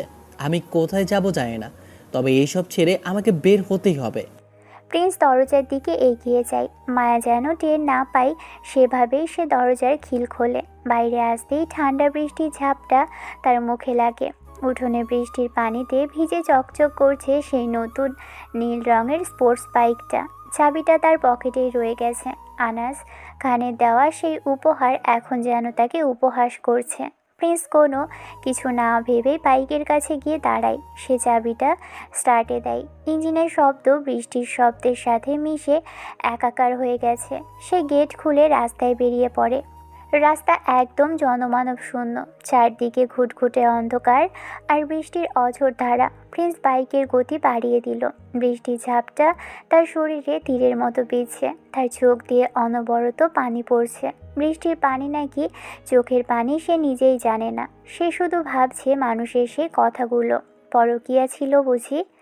তোর ভাবি কি আর কম সুন্দরী ছিল? আমি হলে তো বহু আগেই নিজের করে নিতাম। এই প্রতিটি শব্দ তাকে কুড়ে কুড়ে খাচ্ছে। কেন এমন হলো? কেন আমাকে এই পরিস্থিতির বলি হতে হলো? পিয়াল ভাই, তুমি কেন এমন করলে? আজ তোমার ভুলের মাসুল আমি দিচ্ছি নিজের জীবন দিয়ে। মানুষ আমাকে খারাপ ভাবছে, পরকীয়াকারী ভাবছে। আমি এই মুখ সমাজে কিভাবে দেখাবো? প্রিন্সের মনের ভিতর যখন এই চিন্তার ঝড় বইছে, তখন সে খেয়ালই করেনি সামনের রাস্তাটা কতটা পিচ্ছিল হয়ে আছে। একটা বাঁক নিতে গিয়ে গতির কারণে বাইকের চাকা পিছলে যায়। প্রিন্স নিয়ন্ত্রণ হারিয়ে ফেলে। বাইকটা তীব্র গতিতে রাস্তার উপর আছড়ে পড়ল। প্রিন্সের শরীরটা বাইকের নিচে চাপা পড়ে রাস্তার উপর দিয়ে অনেকটা পথ ঘুষতে চলে যায়। রাস্তার পিচ আর পাথরের সাথে ঘর্ষণে তার বাম পাশের সব কিছু চামড়া যেন ছিলে আলাদা হয়ে যাচ্ছে। পায়ের হাড় ভাঙার শব্দটাও বৃষ্টির শব্দের ভিতর হারিয়ে যায়। প্রিন্স রাস্তার এক পাশে ছিটকে পড়ে থাকে। তার বাম হাত আর পা একদম অসাড় হয়ে গেছে। মুখের বাম পাশ কেটে রক্তে ভেসে যাচ্ছে। বৃষ্টির পানি সেই রক্ত ধুয়ে রাস্তায় মিশিয়ে দিচ্ছে। প্রিন্স যন্ত্রণায় চিৎকার করতে চায়, কিন্তু তার গলা দিয়ে কোনো শব্দ বের হয় না। তার দৃষ্টি ক্রমশ ঝাপসা হয়ে আসছে। সে শুধু আকাশের দিকে তাকিয়ে থাকে। বৃষ্টির ফোঁটাগুলো তার চোখে এসে পড়ছে। এক সময় সব অন্ধকার হয়ে গেল। কিছুক্ষণ পর একটা ট্রাক সেই রাস্তা দিয়ে যাওয়ার সময় চালক দেখতে পায় কেউ একজন পড়ে আছে। তারা দ্রুত অ্যাম্বুলেন্সে কল করে। অ্যাম্বুলেন্স আসে।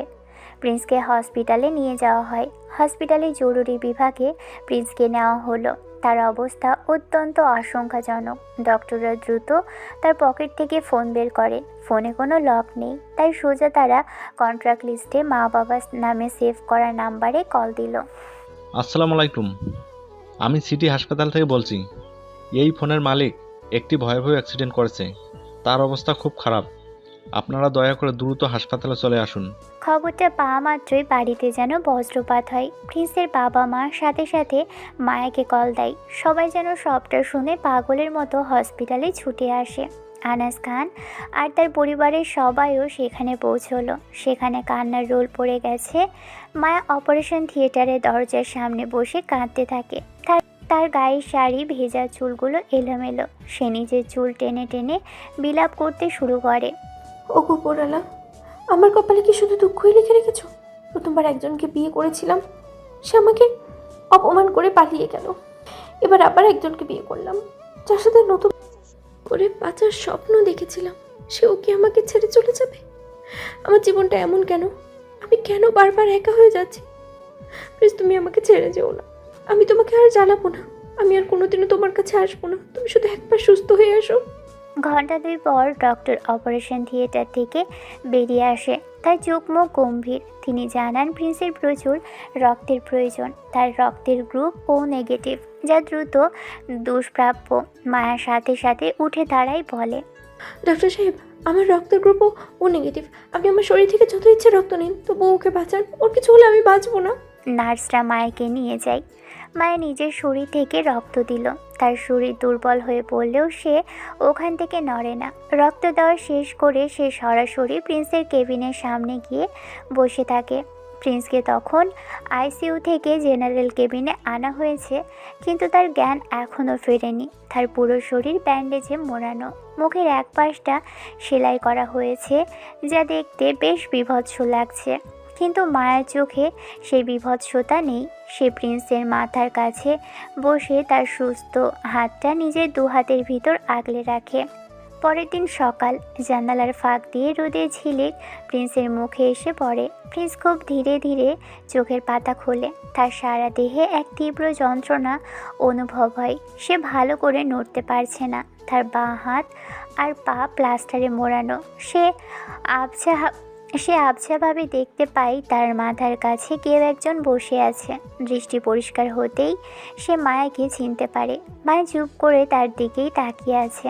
মায়ের চোখ দুটো ফোলা আর লাল হয়ে আছে। সারা রাত না ঘুমিয়ে তার চেহারা ফ্যাকাশে হয়ে গেছে। প্রিন্স কথা বলার চেষ্টা করে, কিন্তু তার ঠোঁট আর মুখ কাঁপছে। তার গলার স্বর শুকিয়ে কাঠ হয়ে গেছে। মায়া দ্রুত উঠে বসে প্রিন্সের গালের উপর হাত রাখে। তার স্পর্শ এখন অনেক কোমল, অনেক মমতাময়ী। তুমি কি আমার কথা শুনতে পাচ্ছ? আমি মায়া। তোমার কিছু হবে না। আমি আছি তো তোমার সাথে। কথা বলো না, একদম নড়াচড়া করো না। ডক্টর বলেছে তোমার অনেক রেস্টের দরকার। তুমি আগে সুস্থ হও, আমি আছি তোমার পাশে। প্রিন্স মায়ের দিকে ফ্যাল করে চেয়ে থাকে। তার মনে পড়ে যাচ্ছে সে বৃষ্টির রাতের কথা, সে বাইক অ্যাক্সিডেন্টের কথা, সে কেন বাইক নিয়ে বের হয়েছিল সে কারণটাও তার মনে পড়ে যায়। সে মায়ের দিকে থেকে মুখ ফিরিয়ে নেওয়ার চেষ্টা করে, কিন্তু ঘাড় নাড়াতে পারছে না। মায়া আলতো করে প্রিন্সের কপালে হাত বুলিয়ে দিয়ে বলে, আমি জানি তুমি কেন বের হয়েছিলে। তুমি আমার উপরে রাগ করেছো, তাই তো। আমি আর তোমাকে কোনোদিনও জোর করবো না। তুমি শুধু সুস্থ হয়ে ওঠো, আমি তোমার ছায়া হয়ে থাকবো, কিন্তু তোমাকে বিরক্ত করবো না। এই দেখো, আমি তোমার জন্য নিজের রক্ত দিয়েছি। আমাদের শরীরে এখন একই রক্ত বইছে। তুমি কি এখন আমাকে আর পর ভাবতে পারবে? প্রিন্স কোনো উত্তর দেয় না। সে শুধু মায়ের চোখের দিকে তাকিয়ে থাকে। মায়ের চোখে এখন কোনো কামকতা নেই। সেখানে শুধু আছে এক গভীর আর্তনাদ আর নিঃস্বার্থ সেবা। মায়া উঠে গিয়ে এক গ্লাস পানি আনে আর চামচ দিয়ে প্রিন্সের ঠোঁটে ছোঁয়ায়। একটু পানি খাও প্রিন্স। তোমার খুব কষ্ট হচ্ছে, আমি জানি। এই কষ্টটা যদি আমি নিতে পারতাম তবে কতটা না ভালো হতো। তুমি কেন নিজেকে এভাবে বিপদে ফেললে? সমাজ কি বললো তাতে আমাদের কি যায় আসে? আমরা তো একে অপরের পাশে আছি, এটাই সব থেকে বড় সত্যি। প্রিন্স চোখ বন্ধ করে ফেলে। তার চোখের কোণ দিয়ে এক ফোঁটা অশ্রু গড়িয়ে পড়ে। মায়া অতি যত্নে সেই অশ্রু মুছিয়ে দেয়। সে প্রিন্সের হাতটা নিজের কপালে ঠেকিয়ে বসে থাকে। মায়া এখন আর সেই উগ্র মায়া নয় যে প্রিন্সকে দখল করতে চেয়েছিল। সে এখন একজন নিবেদিত প্রাণ সেবিকা। প্রিন্স বুঝতে পারে সে চাইলেও এই মায়ার বাঁধন থেকে বের হতে পারবে না। মায়া তার জীবনে এমনভাবে জড়িয়ে গেছে যে মৃত্যু ছাড়া আর কোনো মুক্তি নেই। 15 দিন পর প্রিন্স আজ নিজের বাড়িতে ফেরে। তার শরীরের ব্যান্ডেজগুলো এখন অনেক কমে গেছে, তবে বাম পা আর হাতে এখনও প্লাস্টার লাগানো। ক্র্যাচে ভর দিয়ে কোনো মতে হাঁটতে পারলেও শরীর এখনও অনেক দুর্বল। মায়া তাকে অতি যত্নে ধরে ধরে ঘরে নিয়ে আসে। ঘরের সেই পরিচিত পরিবেশ এখন যেন একদম বদলে গেছে। বিছানা থেকে শুরু করে জানালার পর্দা পর্যন্ত সব কিছু মায়া নিজের হাতে গুছিয়েছে। সারা ঘরে এক স্নিগ্ধ সুবাস ছড়িয়ে আছে। মায়া প্রিন্সকে বিছানায় বসিয়ে দিয়ে তার পিঠের পিছনে দুটো বালিশ গুজে দিল। প্রিন্স শান্ত হয়ে বসে থাকে। সে এখনও ঠিকমতো কথা বলতে পারছে না। গলার স্বরে এক ধরনের জড়তা রয়ে গেছে, তবে তার চোখ দুটো এখন অনেক সজাগ। সে মায়ের প্রতিটি কাজ খুব মন দিয়ে খেয়াল করে। মায়া আলমারি থেকে তোয়ালে আর কাপড় বের করে প্রিন্সের সামনে এসে বলে, প্রিন্স, অনেক তো হলো। হাসপাতালে ঠিকমতো গোসলও করতে পারোনি। আজ আমি তোমাকে সুন্দর করে গোসল করিয়ে দেবো, তারপর গরম গরম স্যুপ বানিয়ে আনবো। তুমি একদম নড়াচড়া করবে না, আমি সব করে দিচ্ছি। মায়া খুব সাবধানে প্রিন্সের গায়ের কাপড়গুলো আলগা করে দেয়। প্রিন্স প্রথমে লজ্জা পাচ্ছিল, কিন্তু মায়ের কাছে যেন তার সকল বাধা থেমে গেছে। মায়া একটা ভেজা তোয়ালে দিয়ে তার শরীর মুছিয়ে দিতে শুরু করে। মায়ের হাতের স্পর্শ এখন অনেক কোমল। সে প্রিন্সের ক্ষতস্থানগুলোর উপর যখন হাত বোলায়, তখন প্রিন্সের শরীরের ভিতর এক অদ্ভুত শিহরণ খেলে যায়। মায়া পরম মমতায় প্রিন্সের চুলে বিলি কেটে দিতে দিতে বলে, জানো প্রিন্স, তুমি যখন হাসপাতালে ছিলে আমার মনে হতো আমি পাগলই হয়ে যাব। সারা রাত তোমার মাথার কাছে বসে আমি শুধু প্রার্থনা করতাম যেন তুমি ফিরে আসো। আজ তোমাকে চোখের সামনে সুস্থ দেখে আমার আমার বুকটা না শান্ত মনে হচ্ছে। তুমি যখন পুরোপুরি সুস্থ হবে তখন আমরা অনেক দূরে ঘুরতে যাব, পাহাড় কিংবা সমুদ্র, যেখানে তোমার মন চায়। তুমি কি যাবে না আমার সাথে? প্রিন্স শুধু চোখের ইশারায় উত্তর দেয়। তার মনের ভিতর যে ঘৃণার দেয়াল ছিল তা এখন ধুলোয় মিশে যাচ্ছে। সে মনে মনে মায়ের কথাগুলো শোনে আর মায়ের সৌন্দর্যের দিকে তাকিয়ে থাকে। গোসল সেরে মায়া যখন আয়নার সামনে দাঁড়িয়ে নিজের ভেজা চুলগুলো ঝাড়ছে, তখন প্রিন্স অপলক দৃষ্টিতে তাকিয়ে দেখে মায়ের গায়ের সুবাস আর তার মায়াবী হাসি প্রিন্সকে ক্রমশ এক অন্য জগতের দিকে টেনে নিয়ে যাচ্ছে। তুমি যখন একদম ঠিক হয়ে যাবে তখন আমাকে অনেক আদর করবে, আমাকে সারাক্ষণ জড়িয়ে রাখবে। আমি তখন আর তোমাকে দূরে যেতে দেবো না। আমাকে অনেক ভালোবাসবে তো প্রিন্স? আমি শুধু তোমার ভালোবাসা পাওয়ার জন্য চাতক পাখির মতো বসে আছি।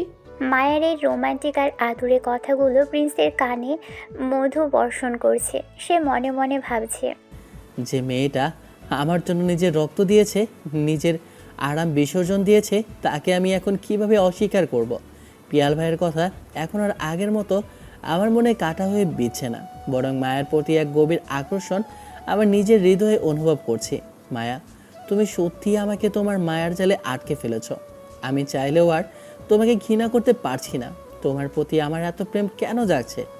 সারাটা সময় প্রিন্সের সাথে থাকে মায়া। দুপুরবেলা প্রিন্সের মা এক বাটি ভাত আর মাছের ঝোল নিয়ে ঘরে আসে। তিনি প্রিন্সকে খাইয়ে দিতে চায়, কিন্তু প্রিন্স হঠাৎ করে গৌ ধরে বসে। সে মুখ ফিরিয়ে নেয় আর হাত দিয়ে বাটিটা সরিয়ে দেওয়ার চেষ্টা করে। সে স্পষ্ট বুঝিয়ে দেয় যে সে মায়ের হাতে খাবে না। প্রিন্সের মা অবাক হয়ে তাকিয়ে থাকে। কি হয়েছে বাবা, কেন খাচ্ছিস না? শরীর কি আবার খারাপ লাগছে? একটু খেয়ে নে বাবা, না খেলে গায়ে শক্তি পাবি কিভাবে? প্রিন্স পাগলামি করতে থাকে। সে বিছানায় শুয়ে পড়ে আর বালিশ দিয়ে মুখ ঢেকে নেয়। ঠিক তখনই মায়া ঘরে ঢোকে। সে বিষয়টা বুঝতে পেরে মুচকি হাসে। সে মায়ের হাত থেকে প্লেটটা নিজের হাতে নিয়ে বলে, মা, আপনি যান, আমি ওকে খাইয়ে দিচ্ছি। ও হয়তো একটু অভিমান করেছে।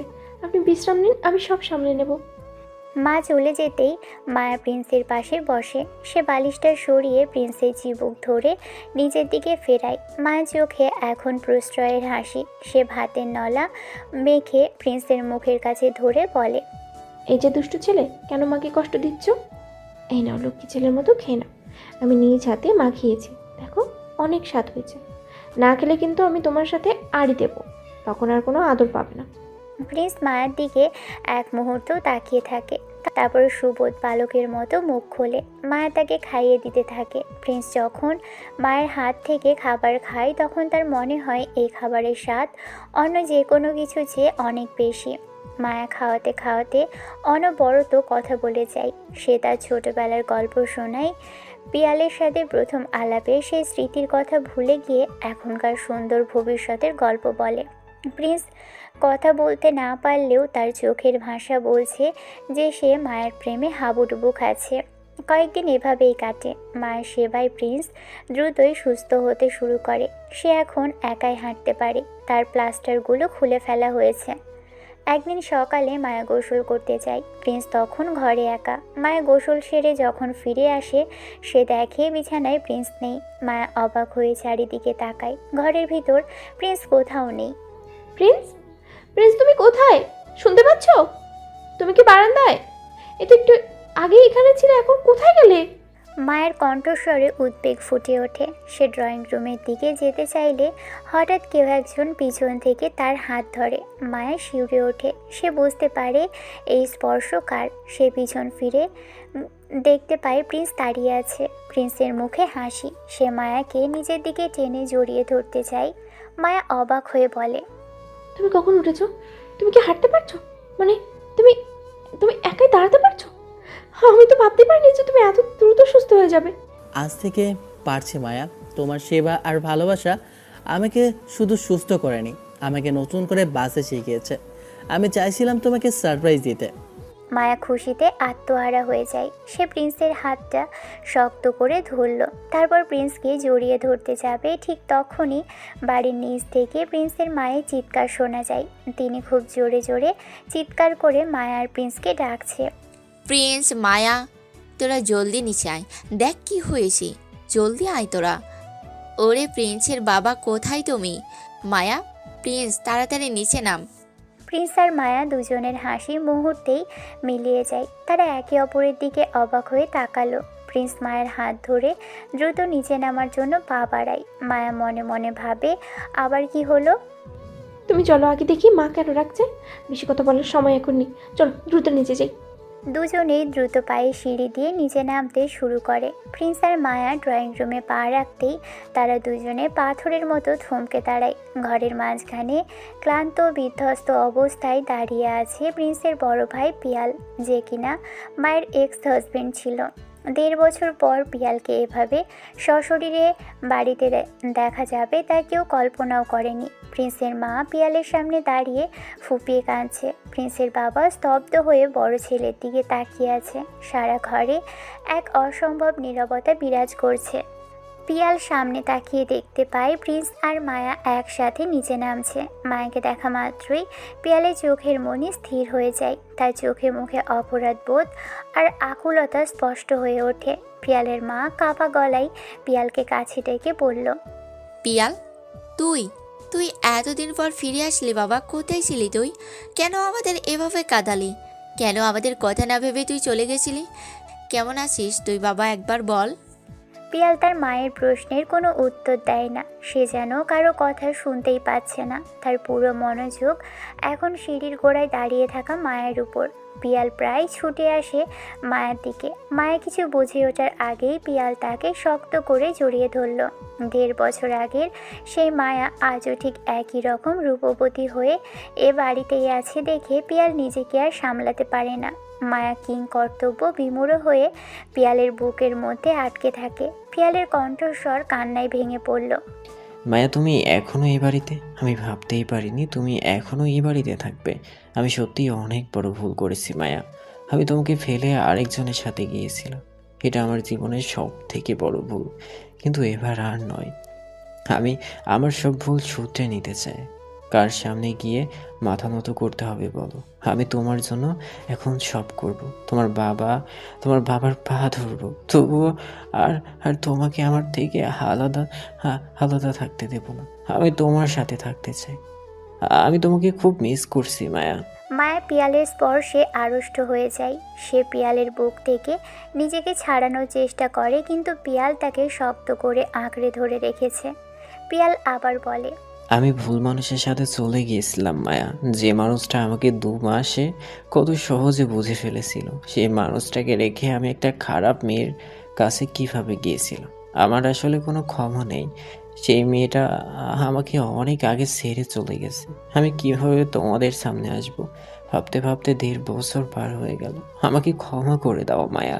আমি আমি তোমাকে অনেক অনেক ভালোবাসি, আর কখনো তোমাকে ছেড়ে যাব না। আমি সব কিছু এখন ঠিক করে নিব। তুমি খালি আমার পাশে থাকবে। কি হলো, কথা বলো না কেন? পাশে থাকবে তো মায়া?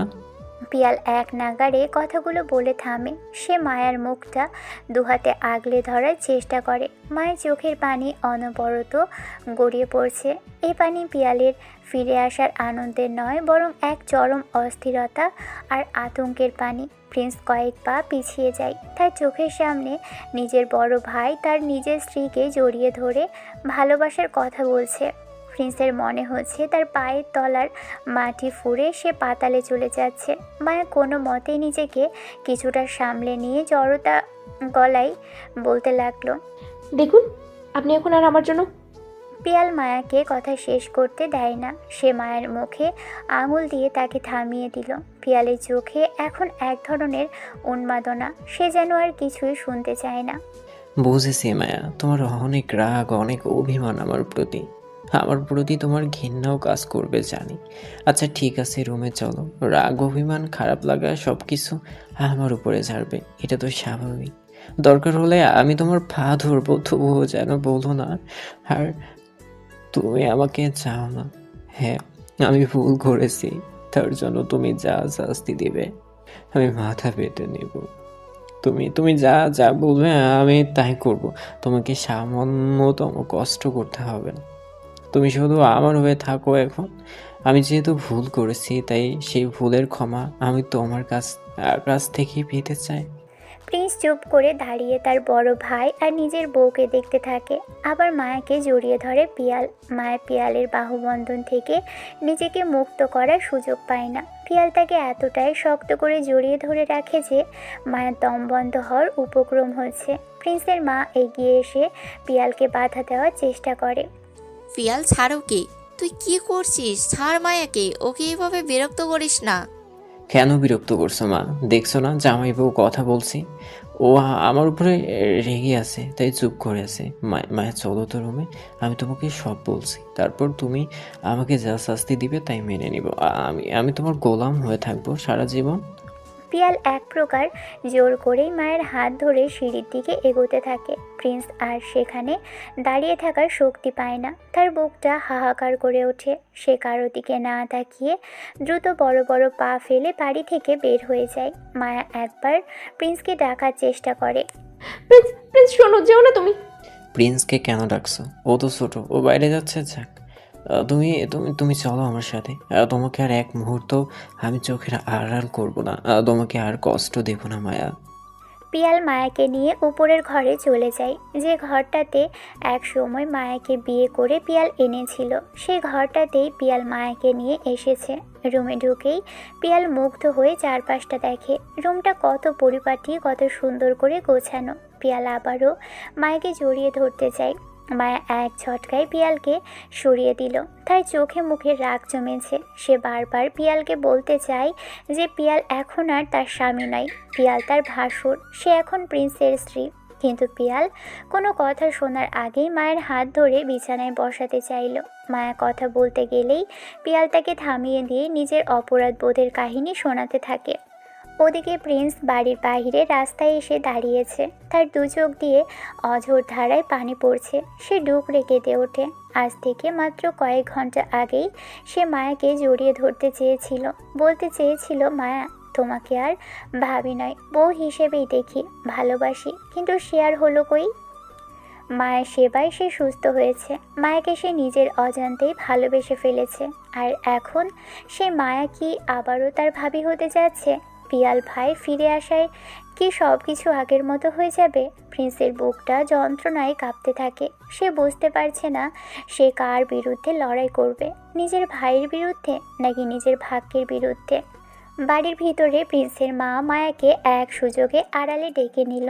পিয়াল যখন বাথরুমে হাত মুখ ধুতে যায় তখন তার মা ফিসফিস করে মায়ের কানে বলে, মা, মায়া, একটা কথা শোনো। আমার বড় ছেলে পিয়াল বহুদিন পর ফিরে এসেছে। ওর অবস্থা এখন স্থিতিশীল নয়। তুমি আপাতত ওকে বলো না যে প্রিন্সের সাথে তোমার বিয়ে হয়েছে। ও এসব শুনলে হয়তো আবার ভেঙে পড়বে, যা বাড়ি ছেড়ে চলে যেতে পারে। আমরা ধীরে সুস্থে সুযোগ বুঝিয়ে ওকে সব জানাবো। আপাতত তুমি চুপ থাকো মা। আল্লাহর দোয়াই লাগে আমার ছেলেটাকে বাড়ি ছাড়া করো না। মায়া স্তব্ধ হয়ে তার শাশুড়ির দিকে তাকিয়ে থাকে। সে কি শুনছে এসব? সে কিভাবে নিজের স্বামীর পরিচয় গোপন করে পিয়ালের সাথে অভিনয় করবে? মায়ের মনে হচ্ছে সে এক অন্ধকার সুড়ঙ্গে ঢুকে পড়ছে, যেখান থেকে বের হওয়ার কোনো পথ নেই। প্রিন্সের মা মায়ের হাত ধরে মিনতি করতে থাকে। মায়ের চোখ দিয়ে পানি পড়তে থাকলো। তার মনে পড়ছে প্রিন্সের সেই কান্নামাখা মুখটা। প্রিন্সের সামনে সে কিভাবে যাবে? পিয়াল বাথরুম থেকে বের হয়ে মায়াকে আবার ডাকতে শুরু করে। মায়া দেওয়ালের সাথে পিঠ ঠেকিয়ে দাঁড়িয়ে থাকে। এক পার্কের বেঞ্চের উপর মাথা নিচু করে বসে আছে প্রিন্স। তার আশেপাশে বসে আছে তার কাছের বন্ধু অনিক। অনেক প্রিন্সের সব কিছুই জানে। পার্কের গাছের পাতাগুলো বাতাসে শিরশির শব্দ করছে। প্রিন্সের চোখ দুটো লাল হয়ে আছে। সে এক দৃষ্টিতে মাটির দিকে নিজের মনে পাথর চাপা কষ্টের কথাগুলো অনেকের সামনে বলতে থাকে। পিয়াল ভাই ফিরে এসেছে রে অনেক, সব কিছু একদম ওলটপালট হয়ে গেল। পিয়াল ভাই আগের মতোই মায়াকে নিজের করে পেতে চায়। সে তো জানে না আমাদের বিয়ের কথা। সে মায়াকে জড়িয়ে ধরে ভালোবাসার কথা বলছে। আমি নিজের চোখে সেসব দেখছি, কিন্তু কিছুই করতে পারছি না। কী করব আমি এখন বলতো? আমার বুকটা ফেটে যাচ্ছে। তুই শান্ত হ প্রিন্স, এত ভেঙে পড়লে চলবে না। একটা কথা মনে রাখিস, ভরসা হারাস না। মায়া ভাবি তো তোকে ভালোবাসে, সেটা কি তুই ভুলে গেছিস? তোর এই দুর্ঘটনাকালে সে যেভাবে তোর সেবা করলো, নিজের রক্ত দিয়ে তোকে বাঁচালো, সেটা কি শুধুই দয়া ছিল? না রে বন্ধু, ওটা ছিল ভালোবাসা। মায়া ভাবি যদি ঠিক থাকে তবে কোনো ঝামেলাই হবে না। আরে অনেক, মায়ের প্রতি আমার হুট করে এই গভীর ভালোবাসাটা জন্ম নিয়েছে। হাসপাতালের দিনগুলো আমাকে বদলে দিয়েছে। সে আমার প্রতিটা যন্ত্রণায় নিজে কেঁদেছে। আমার প্রতিটি খারাপ সময় সে পাশে দাঁড়িয়েছিল। আমি কিভাবে তাকে ভালো না বেঁচে থাকি বল না? যখন আমি বুঝতে পারলাম মায়া ছাড়া আমার কোনো অস্তিত্ব নেই, ঠিক তখনই পিয়াল ভাই ফিরে এলো কেন? বিধাতা কেন আমার সাথেই এমন নিষ্ঠুর রসিকতা করছে? চিন্তা করিস না, মায়া ভাবির উপর ভরসা রাখ। সে নিশ্চয়ই পিয়াল ভাইয়াকে সব সত্যি কথা বলে দেবে। তুই বাড়িতে যা, নিজেকে সামলে রাখ, দেখবি সব ঠিক হয়ে যাবে। প্রিন্স অনিকের কথা শুনে কিছুটা সান্ত্বনা পেলেও মনের ভিতর এক অজানা ভয় তাকে কুড়ে কুড়ে খাচ্ছে। সে বাড়ির দিকে রওনা হয়। দুপুরে যখন সে বাড়ির ভিতর ঢোকে তখন দেখে ডাইনিং টেবিলটা হরেক রকম খাবারে ভরে গেছে। পিয়ালের পছন্দের সব পদ প্রিন্সের মা নিজে হাতে রান্না করেছে। পিয়াল হাসি মুখে টেবিলে বসে আছে। তার পাশে মায়া বসে আছে একদম চুপ করে। প্রিন্স ড্রয়িং রুম পার হতেই দেখতে পায় পিয়াল হাত দিয়ে মায়ের মুখে খাবার তুলে দিচ্ছে। মায়া অস্বস্তিতে মুখ ফিরিয়ে নেওয়ার চেষ্টা করলেও পিয়াল নাছোড়বান্দা তাকে ছাড়ে না। মায়া একটু খাওয়াও না, অনেক দিন তো হলো তোমার হাতে খাই না। আজ আমি তোমাকে খাইয়ে দিচ্ছি, দেখবে সব দুঃখ ভুলে যাবে। একটু মুখে নাও না লক্ষ্মীটি। প্রিন্স এই দৃশ্য দেখে স্থির হয়ে দাঁড়িয়ে গেল। তার মনের ভিতর রাগ, জেলাস আর অভিমানের আগুন জ্বলছে। সে ভাবতেও পারেনি পিয়াল সবার সামনে এভাবে মায়াকে নিজের স্ত্রী হিসেবে দাবি করবে। মায়া হঠাৎ প্রিন্সকে দাঁড়িয়ে থাকতে দেখে চমকে ওঠে। প্রিন্সের চোখের দিকে তাকাতেই মায়া চোখ দিয়ে পানি গড়িয়ে পড়ল। প্রিন্স মাথা নিচু করে নিজের ঘরের দিকে যাওয়ার জন্য পা বাড়ালো। ঠিক তখনই প্রিন্সের মা আর বাবা তাকে ডাক দেয়। প্রিন্স, চলে আসলি বাবা? আয়, হাত মুখ ধুয়ে খেতে বস। আজ পিয়াল অনেকদিন পর আমাদের সাথে খাচ্ছে। আয়, সবাই মিলে একসাথে খাই। প্রিন্স অনিচ্ছা সত্ত্বেও টেবিলের দিকে এগিয়ে আসে। সে একটা চেয়ার টেনে বসে পড়ে। মায়ের সাথে সাথে উঠে দাঁড়ালো। সে প্রিন্সের প্লেটটা টেনে নিয়ে ভাত বেড়ে দেওয়ার জন্য হাত বাড়ায়। মায়ের হাত কাঁপছে। সে চায় প্রিন্সকে নিজের হাতে পরিবেশন করতে, যেমনটা সে গত 2 মাস ধরে করেছে। কিন্তু প্রিন্স এক ঝটকায় মায়ের হাত থেকে চামচটা সরিয়ে দিয়ে বলে, থাক ভাবি, লাগবে না। আমি নিজের খাবার নিজে বেড়ে নিতে পারবো। আপনি বরং ভাইয়ার কাছে বসুন। ভাইয়া অনেক দিন পর এসেছে, তার এখন আপনার সেবা আর সঙ্গ খুব দরকার। আপনি ভাইয়াকে খাইয়ে দিন, আমি নিজে খেতে পারবো ভাবি। প্রিন্সের মুখ থেকে আবারও সেই পুরনো ভাবি ডাকটা শুনে মায়ের বুকটা কেঁপে উঠল। তার মনে হয় কেউ যেন তার কলিজায় গরম লোহা ঢুকিয়ে দিয়েছে। মায়া স্তব্ধ হয়ে দাঁড়িয়ে থাকে। প্রিন্স তার দিকে না তাকিয়েই নিজের প্লেটে ভাত নিতে শুরু করে। প্রিন্স মনে মনে বলছে, আমি সব বুঝেছি মায়া, তুমি এখন ভাইয়ার কাছে থাকবে। তুমি হয়তো পিয়াল ভাইকে বলতে পারোনি যে আমাদের বিয়ে হয়েছে। কোন মুখে বলবে? সমাজ কি বলবে যে ভাবি নিজের দেবরকে বিয়ে করেছে? থাক, তোমার কিছু বলার দরকার নেই। তুমি পিয়াল ভাইয়ের কাছেই সুখে থাকো। কিরে প্রিন্স, কথা বলিস না কেন আমার সাথে? তুই কি এখনও রেগে আছিস আমার উপর? দেখ না তোর ভাবি কেমন গম্ভীর হয়ে আছে, সে কোনো কথাই বলছে না। আমি এত জড়িয়ে ধরছি, আদর করার চেষ্টা করছি, হাতে হাত ধরছি, কিন্তু সে একদম চুপচাপ থাকছে। মায়া যে এতটা রেগে থাকবে আমি জানতাম, কিন্তু কোনো সমস্যা নেই, আমি সব ঠিক করে নিব। আমি ওকে মানিয়ে নেব। আহ পিয়াল থাম তো এখন, বেশি বকবক করিস না, চুপ করে খা। প্রিন্স, তুই কি খাবি বল? এই যে মাছের মাথাটা তোর প্লেটে দেই। ক্ষুধা নেই আমার, আমি খেতে পারছি না। প্রিন্স প্লেট সরিয়ে দিয়ে উঠে দাঁড়ালো। মায়া আর চোখে প্রিন্সের চলে যাওয়ার দিকে তাকিয়ে থাকে। সে পা বাড়াতে চায় প্রিন্সের পিছনে, কিন্তু পিয়াল তার হাত শক্ত করে ধরে ফেলে বলে, কি হলো মায়া, তুমি প্রিন্সের পিছনে কোথায় যাচ্ছ? ও তো সবসময় এমন একরোখা। আসো, তুমি আমার পাশে বসে বাকি খাবারটা শেষ করো। মায়া অসহায় হয়ে তার শ্বশুর আর শাশুড়ির দিকে তাকালো। সে চায় তারা যেন তাকে রক্ষা করে, কিন্তু প্রিন্সের বাবা মা করুণ চোখে মায়ের দিকে তাকিয়ে থাকে। তাদের চোখের ভাষায় এক ধরনের অনুরোধ কাজ করছে, পিয়ালের মানসিক অবস্থা যেন বিগড়ে না যায় সেদিকে খেয়াল রাখার জন্য। মায়া কোনো উপায় না পেয়ে মাথা নিচু করে পিয়ালের পাশে বসে পড়ে। তার গলার কাছে কান্না দলা পাকিয়ে যাচ্ছে। প্রিন্স নিজের রুমে এসে জোরে দরজা বন্ধ করে দেয়। সে সরাসরি বাথরুমে ঢুকে ট্যাপের পানি ছেড়ে দিল। পানির শব্দের ভিতর সে নিজের দীর্ঘশ্বাস আর কান্না লুকিয়ে রাখতে চায়। সে মেঝেতে বসে পড়ে আর দু হাঁটুতে মুখ গুজে ভাবতে থাকে কেন তার সাথে এরকমটা হচ্ছে। যে মায়াকে সে ঘৃণা করত, তাকে ভালোবাসতে শুরু করার পরেই কেন পিয়াল ফিরে এলো? কেন মায়া তাকে ভাবি ডাকার সুযোগ করে দিল? মায়া, তুমি কি সত্যিই পিয়াল ভাইয়ের হয়ে যাবে? তুমি কি পারবে আমাদের সেই কাটানো মুহূর্তগুলো ভুলে যেতে? তুমি তো আমার বউ, আমার স্ত্রী। তাহলে কেন পিয়াল ভাইয়ের হাতে খাবার খাচ্ছ? কেন তাকে থামিয়ে দিচ্ছ না? আমি এই যন্ত্রণার সইতে পারছি না। বাথরুমের ঠান্ডা পানি মেঝেতে ছড়িয়ে পড়ছে। প্রিন্স ভেজা মেঝেতে বসে কাঁদছে। তার মনে হচ্ছে এই বাড়িটা এখন তার জন্য পর হয়ে গেছে। যে ঘরে সে মায়ের সাথে নতুন জীবনের স্বপ্ন দেখছিল, সেই ঘরেই এখন পিয়ালের অধিকার প্রতিষ্ঠিত হচ্ছে। পিয়ালের হাসি আর মায়ার নীরবতা প্রিন্সকে তিলে তিলে শেষ করে দিচ্ছে। রাতে বাড়ির উঠানের এক কোণে আম গাছটায় ছায়ায় দাঁড়িয়ে আছে প্রিন্স। সে সারা দিন ঘর থেকে বের হয়নি। মায়া কী করছে না করছে সে জানে না। তার সারা শরীর কাঁপছে, ওর চোখের দৃষ্টি ঝাপসা হয়ে আসছে। প্রচণ্ড জ্বরে তার শরীর পুড়ে যাচ্ছে। মনের ভিতর যে যন্ত্রণার আগুন জ্বলছে তার তুলনায় এই শারীরিক জ্বর যেন কিছুই নয়। প্রিন্স আকাশের দিকে তাকিয়ে নিজের ভাগ্যকেই বিদ্রূপ করে হাসার চেষ্টা করে। ঠিক তখনই পিছন থেকে দুজোড়া হাত তাকে শক্ত করে জড়িয়ে ধরল। মায়ের গায়ে সে পরিচিত সুবাস প্রিন্সের নাকে লাগতেই তার বুকটা ধক করে উঠল। মায়ের ডুকরে কেঁদে ওঠে, প্রিন্সের পিঠে মুখ গুজে বলে, প্রিন্স আমাকে মাফ করে দাও, আমি সত্যি কিছু করতে পারছি না। তোমার বাবা আর মা আমাকে হাত জোড় করে অনুরোধ করছে পিয়ালকে এখন কিছু না বলতে। তারা ভয় পাচ্ছে পিয়াল আবার কোনো অঘটন ঘটিয়ে ফেলবে।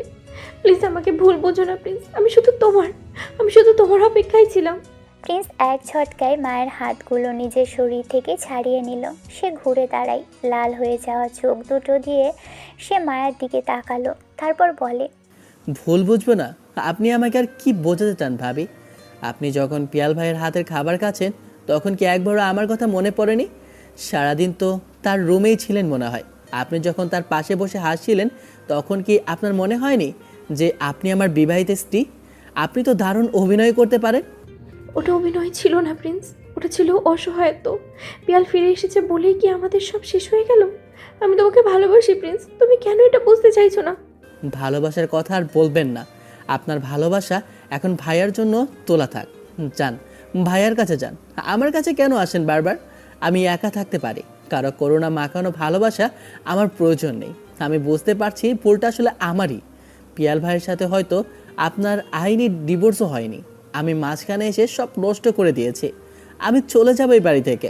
এবার আপনারা ভালো থাকবেন, সুখে সংসার করবেন, ভয় নেই। আমি পিয়াল ভাইয়ের মতো ফিরে আসবো না। প্লিজ এমন কথা বলো না। তুমি চলে গেলে আমি কার ছায়ায় বাঁচবো? পিয়াল আমার কাছে অতীত। পিয়াল বিশ্বাসঘাতকতা করে চলে গেছে, কিন্তু তুমি আমার পাশে দাঁড়িয়েছো। আমি তোমাকে ছাড়া আর কাউকে স্বামী হিসেবে ভাবতে পারি না। চুপ করুন। পিয়াল ভাই এখন ঘরে শুয়ে আছে। সে আপনার স্বামী হিসেবে এ বাড়িতে ফিরেছে। আমার কোনো জায়গা নেই এখানে। প্রিন্স, আমি তোমার পায়ে ধরছি, আমার কথা শোনো। আমি পিয়ালকে সব সত্যি বলে দেবো। আমি আর এই মিথ্যে নাটক করতে পারছি না। প্রিন্স মায়ের কোনো আকুতি শোনে না। সে বিরক্তি আর অভিমানে গটগট করে গেটের দিকে পা বাড়ায়। ওদিকে ঘরের ভিতর পিয়ালের ঘুম ভেঙে গেছে অনেক আগেই। সে রুমের ভিতরে মায়াকে খোঁজে কিন্তু তাকে পায় না। পিয়াল ঘর থেকে বেরিয়ে বারান্দায় আসে। সে দেখতে পায় উঠানে মায়া দাঁড়িয়ে আছে। পিয়াল দ্রুত নিচে নেমে আসে। পিয়ালের পিছন পিছন তার বাবা আর মাও ঘর থেকে বের হয়ে আসলো। পিয়াল উঠোনে এসেই মায়ের কাছে যায়। সে আকাশের দিকে তাকিয়ে একগাল হাসে। আজ আকাশে বিশাল এক চাঁদ উঠেছে। জ্যোৎস্নার আলোয় সারা উঠান ধবধবে সাদা হয়ে আছে। পিয়াল মায়াকে পিছন থেকে জড়িয়ে ধরে তার ঘাড়ে মুখ ঘষার চেষ্টা করে বলে, মায়া দেখো আজ কত সুন্দর চাঁদ উঠেছে, কি রোমান্টিক একটা মোমেন্ট, তাই না? 1.5 বছর পর এমন একটা রাত আমাদের জীবনে আবার ফিরে এলো। আমি জানতাম তুমি পায়েলের জন্য ঠিকই অপেক্ষা করছো। চলো আমরা ছাদের উপরে গিয়ে বসি, তোমাকে কত কথা বলার আছে। পিয়ালের স্পর্শ লাগতে মায়ের ভিতরটা ঘেন্নায় রিরি করে ওঠে। সে আর সহ্য করতে পারে না। সে এক ঝটকায় পিয়ালকে সরিয়ে দেয়। তারপর নিজের সবটুকু শক্তি সঞ্চয় করে পিয়ালের গালে কষিয়ে একটা চড় বসিয়ে দিল। চড়ের শব্দে পুরো উঠান কেঁপে ওঠে। চড়ের শব্দে প্রিন্স দরজার কাছে থমকে দাঁড়িয়ে গেল। সে গেট দিয়ে বেরিয়ে যাচ্ছিল, কিন্তু এই আওয়াজে সে পিছন ফিরে তাকায়। পিয়াল নিজের গালে হাত দিয়ে অবাক দৃষ্টিতে মায়ের দিকে তাকিয়ে আছে। প্রিন্সের বাবা মাও স্তম্ভিত হয়ে এই দৃশ্য দেখছে। মায়া তুমি আমাকে মারলে, তুমি আমাকে চড় মারলে কেন মায়া?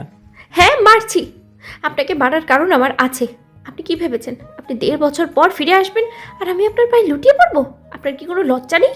পিয়াল কিছুক্ষণ চুপ থেকে আবারও ম্লান হাসে। তাই চোখে এখন এক ধরনের অদ্ভুত নির্লিপ্ততা। সে নিজের গালটা ডলতে ডলতে বলতে শুরু করে, আচ্ছা বুঝছি মায়া, এটা তোমার মনের দীর্ঘদিনের জমে থাকা রাগ।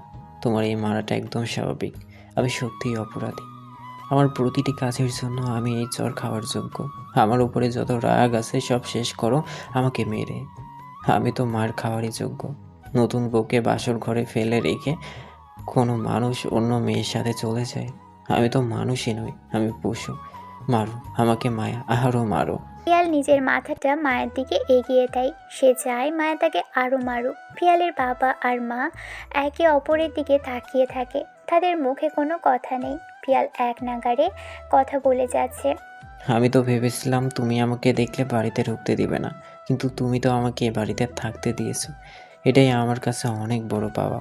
মায়া আমি কথা দিচ্ছি, আমি আর কখনো তোমাকে কষ্ট দেব না। তুমি আমাকে যত শাস্তি দিবে আমি মাথা পেতে নিব। তুমি যা বলবে আমি তাই করব। আমি আজ থেকে তোমার গোলাম হয়ে থাকবো। তুমি আমাকে ছাড়া আর কাউকে ভাববে না তো? মায়ের রাগে আর কষ্টে কাঁপছে। সে প্রিন্সের দিকে একবার তাকালো। প্রিন্স তখনও দরজায় দাঁড়িয়ে সবটা দেখছে।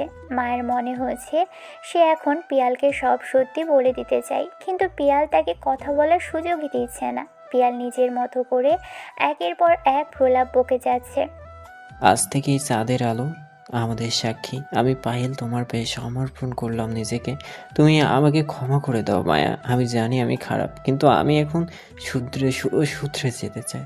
আমাকে একবার সুযোগ দাও। চুপ, একদম চুপ। অনেক হয়েছে আপনার এই সস্তা নাটক। আপনাকে চড় মেরেছি রাগে নয়, বরং আপনার এই অসভ্যতার কারণে। আপনার লজ্জা হওয়া উচিত একজন পর স্ত্রীর গায়ে হাত দিতে। আমি এখন আর আপনার কেউ নই। আমি এখন অন্যের বউ, আপনার না। এই যে দেখুন, এই নিন ডিভোর্স পেপার। আমি নিজে 3 মাস আগে আইনজীবী মাধ্যমে সব গুছিয়ে রেখেছিলাম। এতে আমার স্বাক্ষর করা শেষ। 1.5 বছর ধরে আপনি নিরুদ্দেশ ছিলেন। আইনত আমি আপনাকে ত্যাগ করার পূর্ণ অধিকার রাখি। কি বলছো তুমি এসব মায়া? অন্যের বউ মানে? কার বউ তুমি? তুমি তো আমার বউ। চলো চলো রুমে চলো, এইসব বাজে কথা বন্ধ করো। মাথা খারাপ হয়ে গেছে তোমার? মায়া কোনো উত্তর না দিয়ে দ্রুত গেটের কাছে দাঁড়িয়ে থাকা প্রিন্সের কাছে গেল। সে প্রিন্সের হাত শক্ত করে ধরে টেনে এনে পিয়ালের সামনে দাঁড় করায়। সে প্রিন্সের হাতের উপর নিজের হাত রেখে পিয়ালের চোখের দিকে তাকিয়ে বলতে শুরু করে, এই যে ভালো করে দেখে নিন, এটা আমার স্বামী। আমি এখন প্রিন্সের বউ। ভালো করে শুনে রাখুন, আপনার মতো লম্পট ছেলের বউ আমি 1.5 বছর আগে ছিলাম, এখন না। আপনি চলে যাওয়ার 1 বছর পর্যন্ত আমি দরজার দিকে তাকিয়ে আপনার জন্য অপেক্ষা করেছিলাম। আপনি আসেননি। আপনি যখন পালান তখনই আপনার চরিত্র আমি বুঝে নিয়েছি। পিয়াল সাহেব, আপনি যাকে নিয়ে পালিয়েছেন সে আমার এক বান্ধবীর বন্ধু ছিল। আমি খুব খোঁজ নিয়েছিলাম। ওই মেয়েটা অত্যন্ত জঘন্য প্রকৃতি। সে ইতিপূর্বেই দুবার এভাবে বিয়ে করে ছেলেদের ব্যবহার করে পথে বসিয়েছে। আপনাকেও সে ব্যবহার করে ছুঁড়ে ফেলেছে, আর আপনি কুকুরের মতো এখন বাড়িতে ফিরে এসেছেন। পিয়াল আকাশ থেকে পড়ে। সে কল্পনাও করতে পারেনি মায়া এত সব জানবে। পিয়াল চিৎকার করে উঠে বলে, আমি মানি না এইসব বিয়ে। মায়া মায়া তুমি শুধু আমার চলো আমার সাথে, আমাদের ঘরে চলো। প্রিন্স প্রিন্স তো ছোট, ও কি বোঝে, ওকে ছেড়ে দাও। চুপ! আমি জানতাম আপনি একদিন ঠিকই ফিরে আসবেন, তাই আমি এই বাড়ি ছেড়ে কোথাও যাইনি। আপনার ভাইকে আমি নিজের ইচ্ছায় বিয়ে করেছি, কারণ আমি চেয়েছিলাম এই বাড়ির সম্মান রক্ষা করতে। কিন্তু বিয়ের পর আমি প্রিন্সকে সত্যিই ভালোবেসে ফেলেছি। এটি সত্যি যে আমি এখন প্রিন্সের বৈধ স্ত্রী। আমাদের 4 হাত এক হয়েছে বড়দের দোয়ায়। আপনার কোনো অধিকার নেই আমাকে স্পর্শ করার। সম্পর্কে আপনি এখন আমার ভাসুর। আপনার এই কদাকার মুখ দেখার মতো রুচি আমার আর নেই। দূর হয়ে যান আমার সামনে থেকে। আপনার মুখ আমি দেখতে চাই না। পিয়াল মায়ের হাত শক্ত করে ধরার জন্য এগিয়ে আসে। ঠিক তখনই প্রিন্স গর্জে ওঠে। সে পিয়ালের হাতটা মাঝপথে ধরে ফেলে, এক ঝটকায় সরিয়ে দেয়। পিয়াল রাগে কাঁপতে কাঁপতে প্রিন্সের দিকে তাকায়। স্যার আমার হাত, তুই কিভাবে পারলি নিজের ভাবিকে বিয়ে করতে? লজ্জা করে না তোর? নিজের বড় ভাইয়ের আমানতে হাত দিয়েছিস তুই? তুই তো একটা চরিত্রহীন। প্রিন্স এগিয়ে গিয়ে পিয়ালের গেঞ্জির কলারটা শক্ত করে মুচড়ে ধরে বলল, হাত ছাড়ো ভাইয়া। মায়ার এতক্ষণে চুপ করেছিলাম, কারণ মায়া সবার সামনে নিজের ভালোবাসার কথা বলেনি, আর সে সবার সামনে আমাকে স্বামী হিসেবে বলে দিয়েছে। তাই ভদ্রভাবে বলছি, ওর ওপর থেকে তোমার ওই নোংরা নজর সরাও। মায়া এখন আমার বউ, তার ওপর আমার সব অধিকার আছে। তুমি চলে যাওয়ার পর সে যখন কাঁদতো, তখন কোথায় ছিল তোমার ভালোবাসা? আমি ওকে ভালোবেসেছি, আমি ওকে মর্যাদা দিয়েছি। সে আমার জীবন, সে আমার স্ত্রী। স্যার আমি, তোর লজ্জা শরম নেই? তোর ভাবিকে তুই? ঠিক সেই মুহূর্তে প্রিন্সের বাবা এগিয়ে আসে। তিনি এসে নিজের বড় ছেলের গালে কষিয়ে একটা থাপ্পড় মারে। পিয়াল স্তব্ধ হয়ে যায়। তিনি বলেন, কেন লজ্জা করবে ওর? তুই চলে গিয়েছিলি কেন? আমরাই তাদের বিয়ে দিয়েছি। তুই যখন একটা বড় নারীর জন্য নিজের বাবা মা আর সুন্দরী বউকে ফেলে গিয়েছিস, তখনই তুই আমাদের কাছে মরে গেছিস। বাড়িতে থাকতে হলে ছোট ভাই আর ছোট ভাইয়ের বউকে সম্মান দিয়ে থাকবি, না হলে ওদের যদি এক মুহূর্তের জন্য বিরক্ত করিস, তবে তোর এই বাড়িতে কোনো জায়গা নেই। যা এখন এখান থেকে, ভেতরে যা। পিয়াল আর কোনো কথা বলতে পারে না। সে মাথা নিচু করে নিজের গ্লানি নিয়ে অন্ধকারের দিকে মিলিয়ে যায়। প্রিন্সের বাবা মা দীর্ঘশ্বাস ফেলে ভিতরে চলে যান। উঠানে তখন শুধু জ্যোৎস্নার আলো আর দুজন প্রেমিক মন দাঁড়িয়ে আছে। মায়া আর কোনো বাধা না মেনে প্রিন্সকে জড়িয়ে ধরে। প্রিন্সও মায়াকে নিজের বুকের মাঝে শক্ত করে পিষে ধরে রাখে। তাদের মাঝে এখন আর কোনো ব্যবধান নেই। মায়া, তুমি যে আজ সবার সামনে এভাবে আমাকে নিজের বলে দাবি করবে, আমি ভাবতেই পারিনি। আমি তোমাকে আর কোনোদিন চোখের আড়াল হতে দেব না। আমি শুধু তোমার প্রিন্স। আজ থেকে আমি তোমার আরও কাছে থাকবো। আমাকে তোমার নিজের করে নাও। আমাকে একদম শেষ করে দাও তোমার আদরে। মায়া প্রিন্সের গলার কাছে মুখ নামিয়ে আনে। তার গরম নিঃশ্বাস প্রিন্সের শরীরে নেশা ধরিয়ে দিয়েছে। প্রিন্স মায়ের চিবুক ধরে মুখটা উপরে তোলে। চাঁদের আলোয় মায়ের ভেজা ঠোঁট দুটো প্রবল লাল হয়ে ওঠে। প্রিন্স আর নিজেকে ধরে রাখতে পারে না। সে মায়ের ঠোঁটের উপর নিজের ঠোঁট ডুবিয়ে দিল। এক গভীর আর তৃষ্ণার্ত চুম্বনে তারা একে অপরের মাঝে হারিয়ে যায়। মায়ের প্রিন্সের চুলে নিজের আঙুল চালিয়ে দেয় আর তার পিঠে নখ বসিয়ে দেয়। প্রিন্স আমাকে ছাড়বে না। আজ সারা রাত আমাকে তোমার বাহু ধরে আটকে রেখো। আমি তোমার শরীরের প্রতিটি ইঞ্চি অনুভব করতে চাই। আমাকে আরও কাছে টানো। প্রিন্স মায়ের কোমরে হাত দিয়ে তাকে নিজের সাথে আরও নিবিড়ভাবে মিশিয়ে নিল। তার হাত মায়ের জামার ভিতরে আলগা করে পিঠের উন্মুক্ত চামড়ায় ঘুরে বেড়াতে থাকে। মায়া এক তীব্র উত্তেজনায় কাঁপতে থাকে। প্রিন্স মায়ের কানের লতিতে কামড় দিয়ে ফিস করে বলে, মায়া, তুমি আমার এক নেশা। আজ কোনো পর্দা থাকবে না আমাদের মাঝে। আমি তোমাকে আজ এক আদিম সাথে পূর্ণ করব। তুমি রেডি তো আমার এই উন্মাদনা সহ্য করতে? আমি তোমার জন্য সব করতে পারি প্রিন্স। আমি শুধু আমাকে তোমার কাছে রাখো, আরো বেশি রাখো। তারা দুইজন অন্ধকারের ছায়ায় একাকার হয়ে যায়। একে অপরের শরীরের ঘ্রাণ আর স্পর্শে তারা এক নিষিদ্ধ আনন্দ খুঁজে পেল। মায়ের ছোঁয়ায় প্রিন্স নিজেকে উজাড় করে দিতে থাকে। তাদের প্রতিটি নিঃশ্বাস, প্রতিটি শব্দ এখন এক আদিম ভালোবাসার গান গাইছে।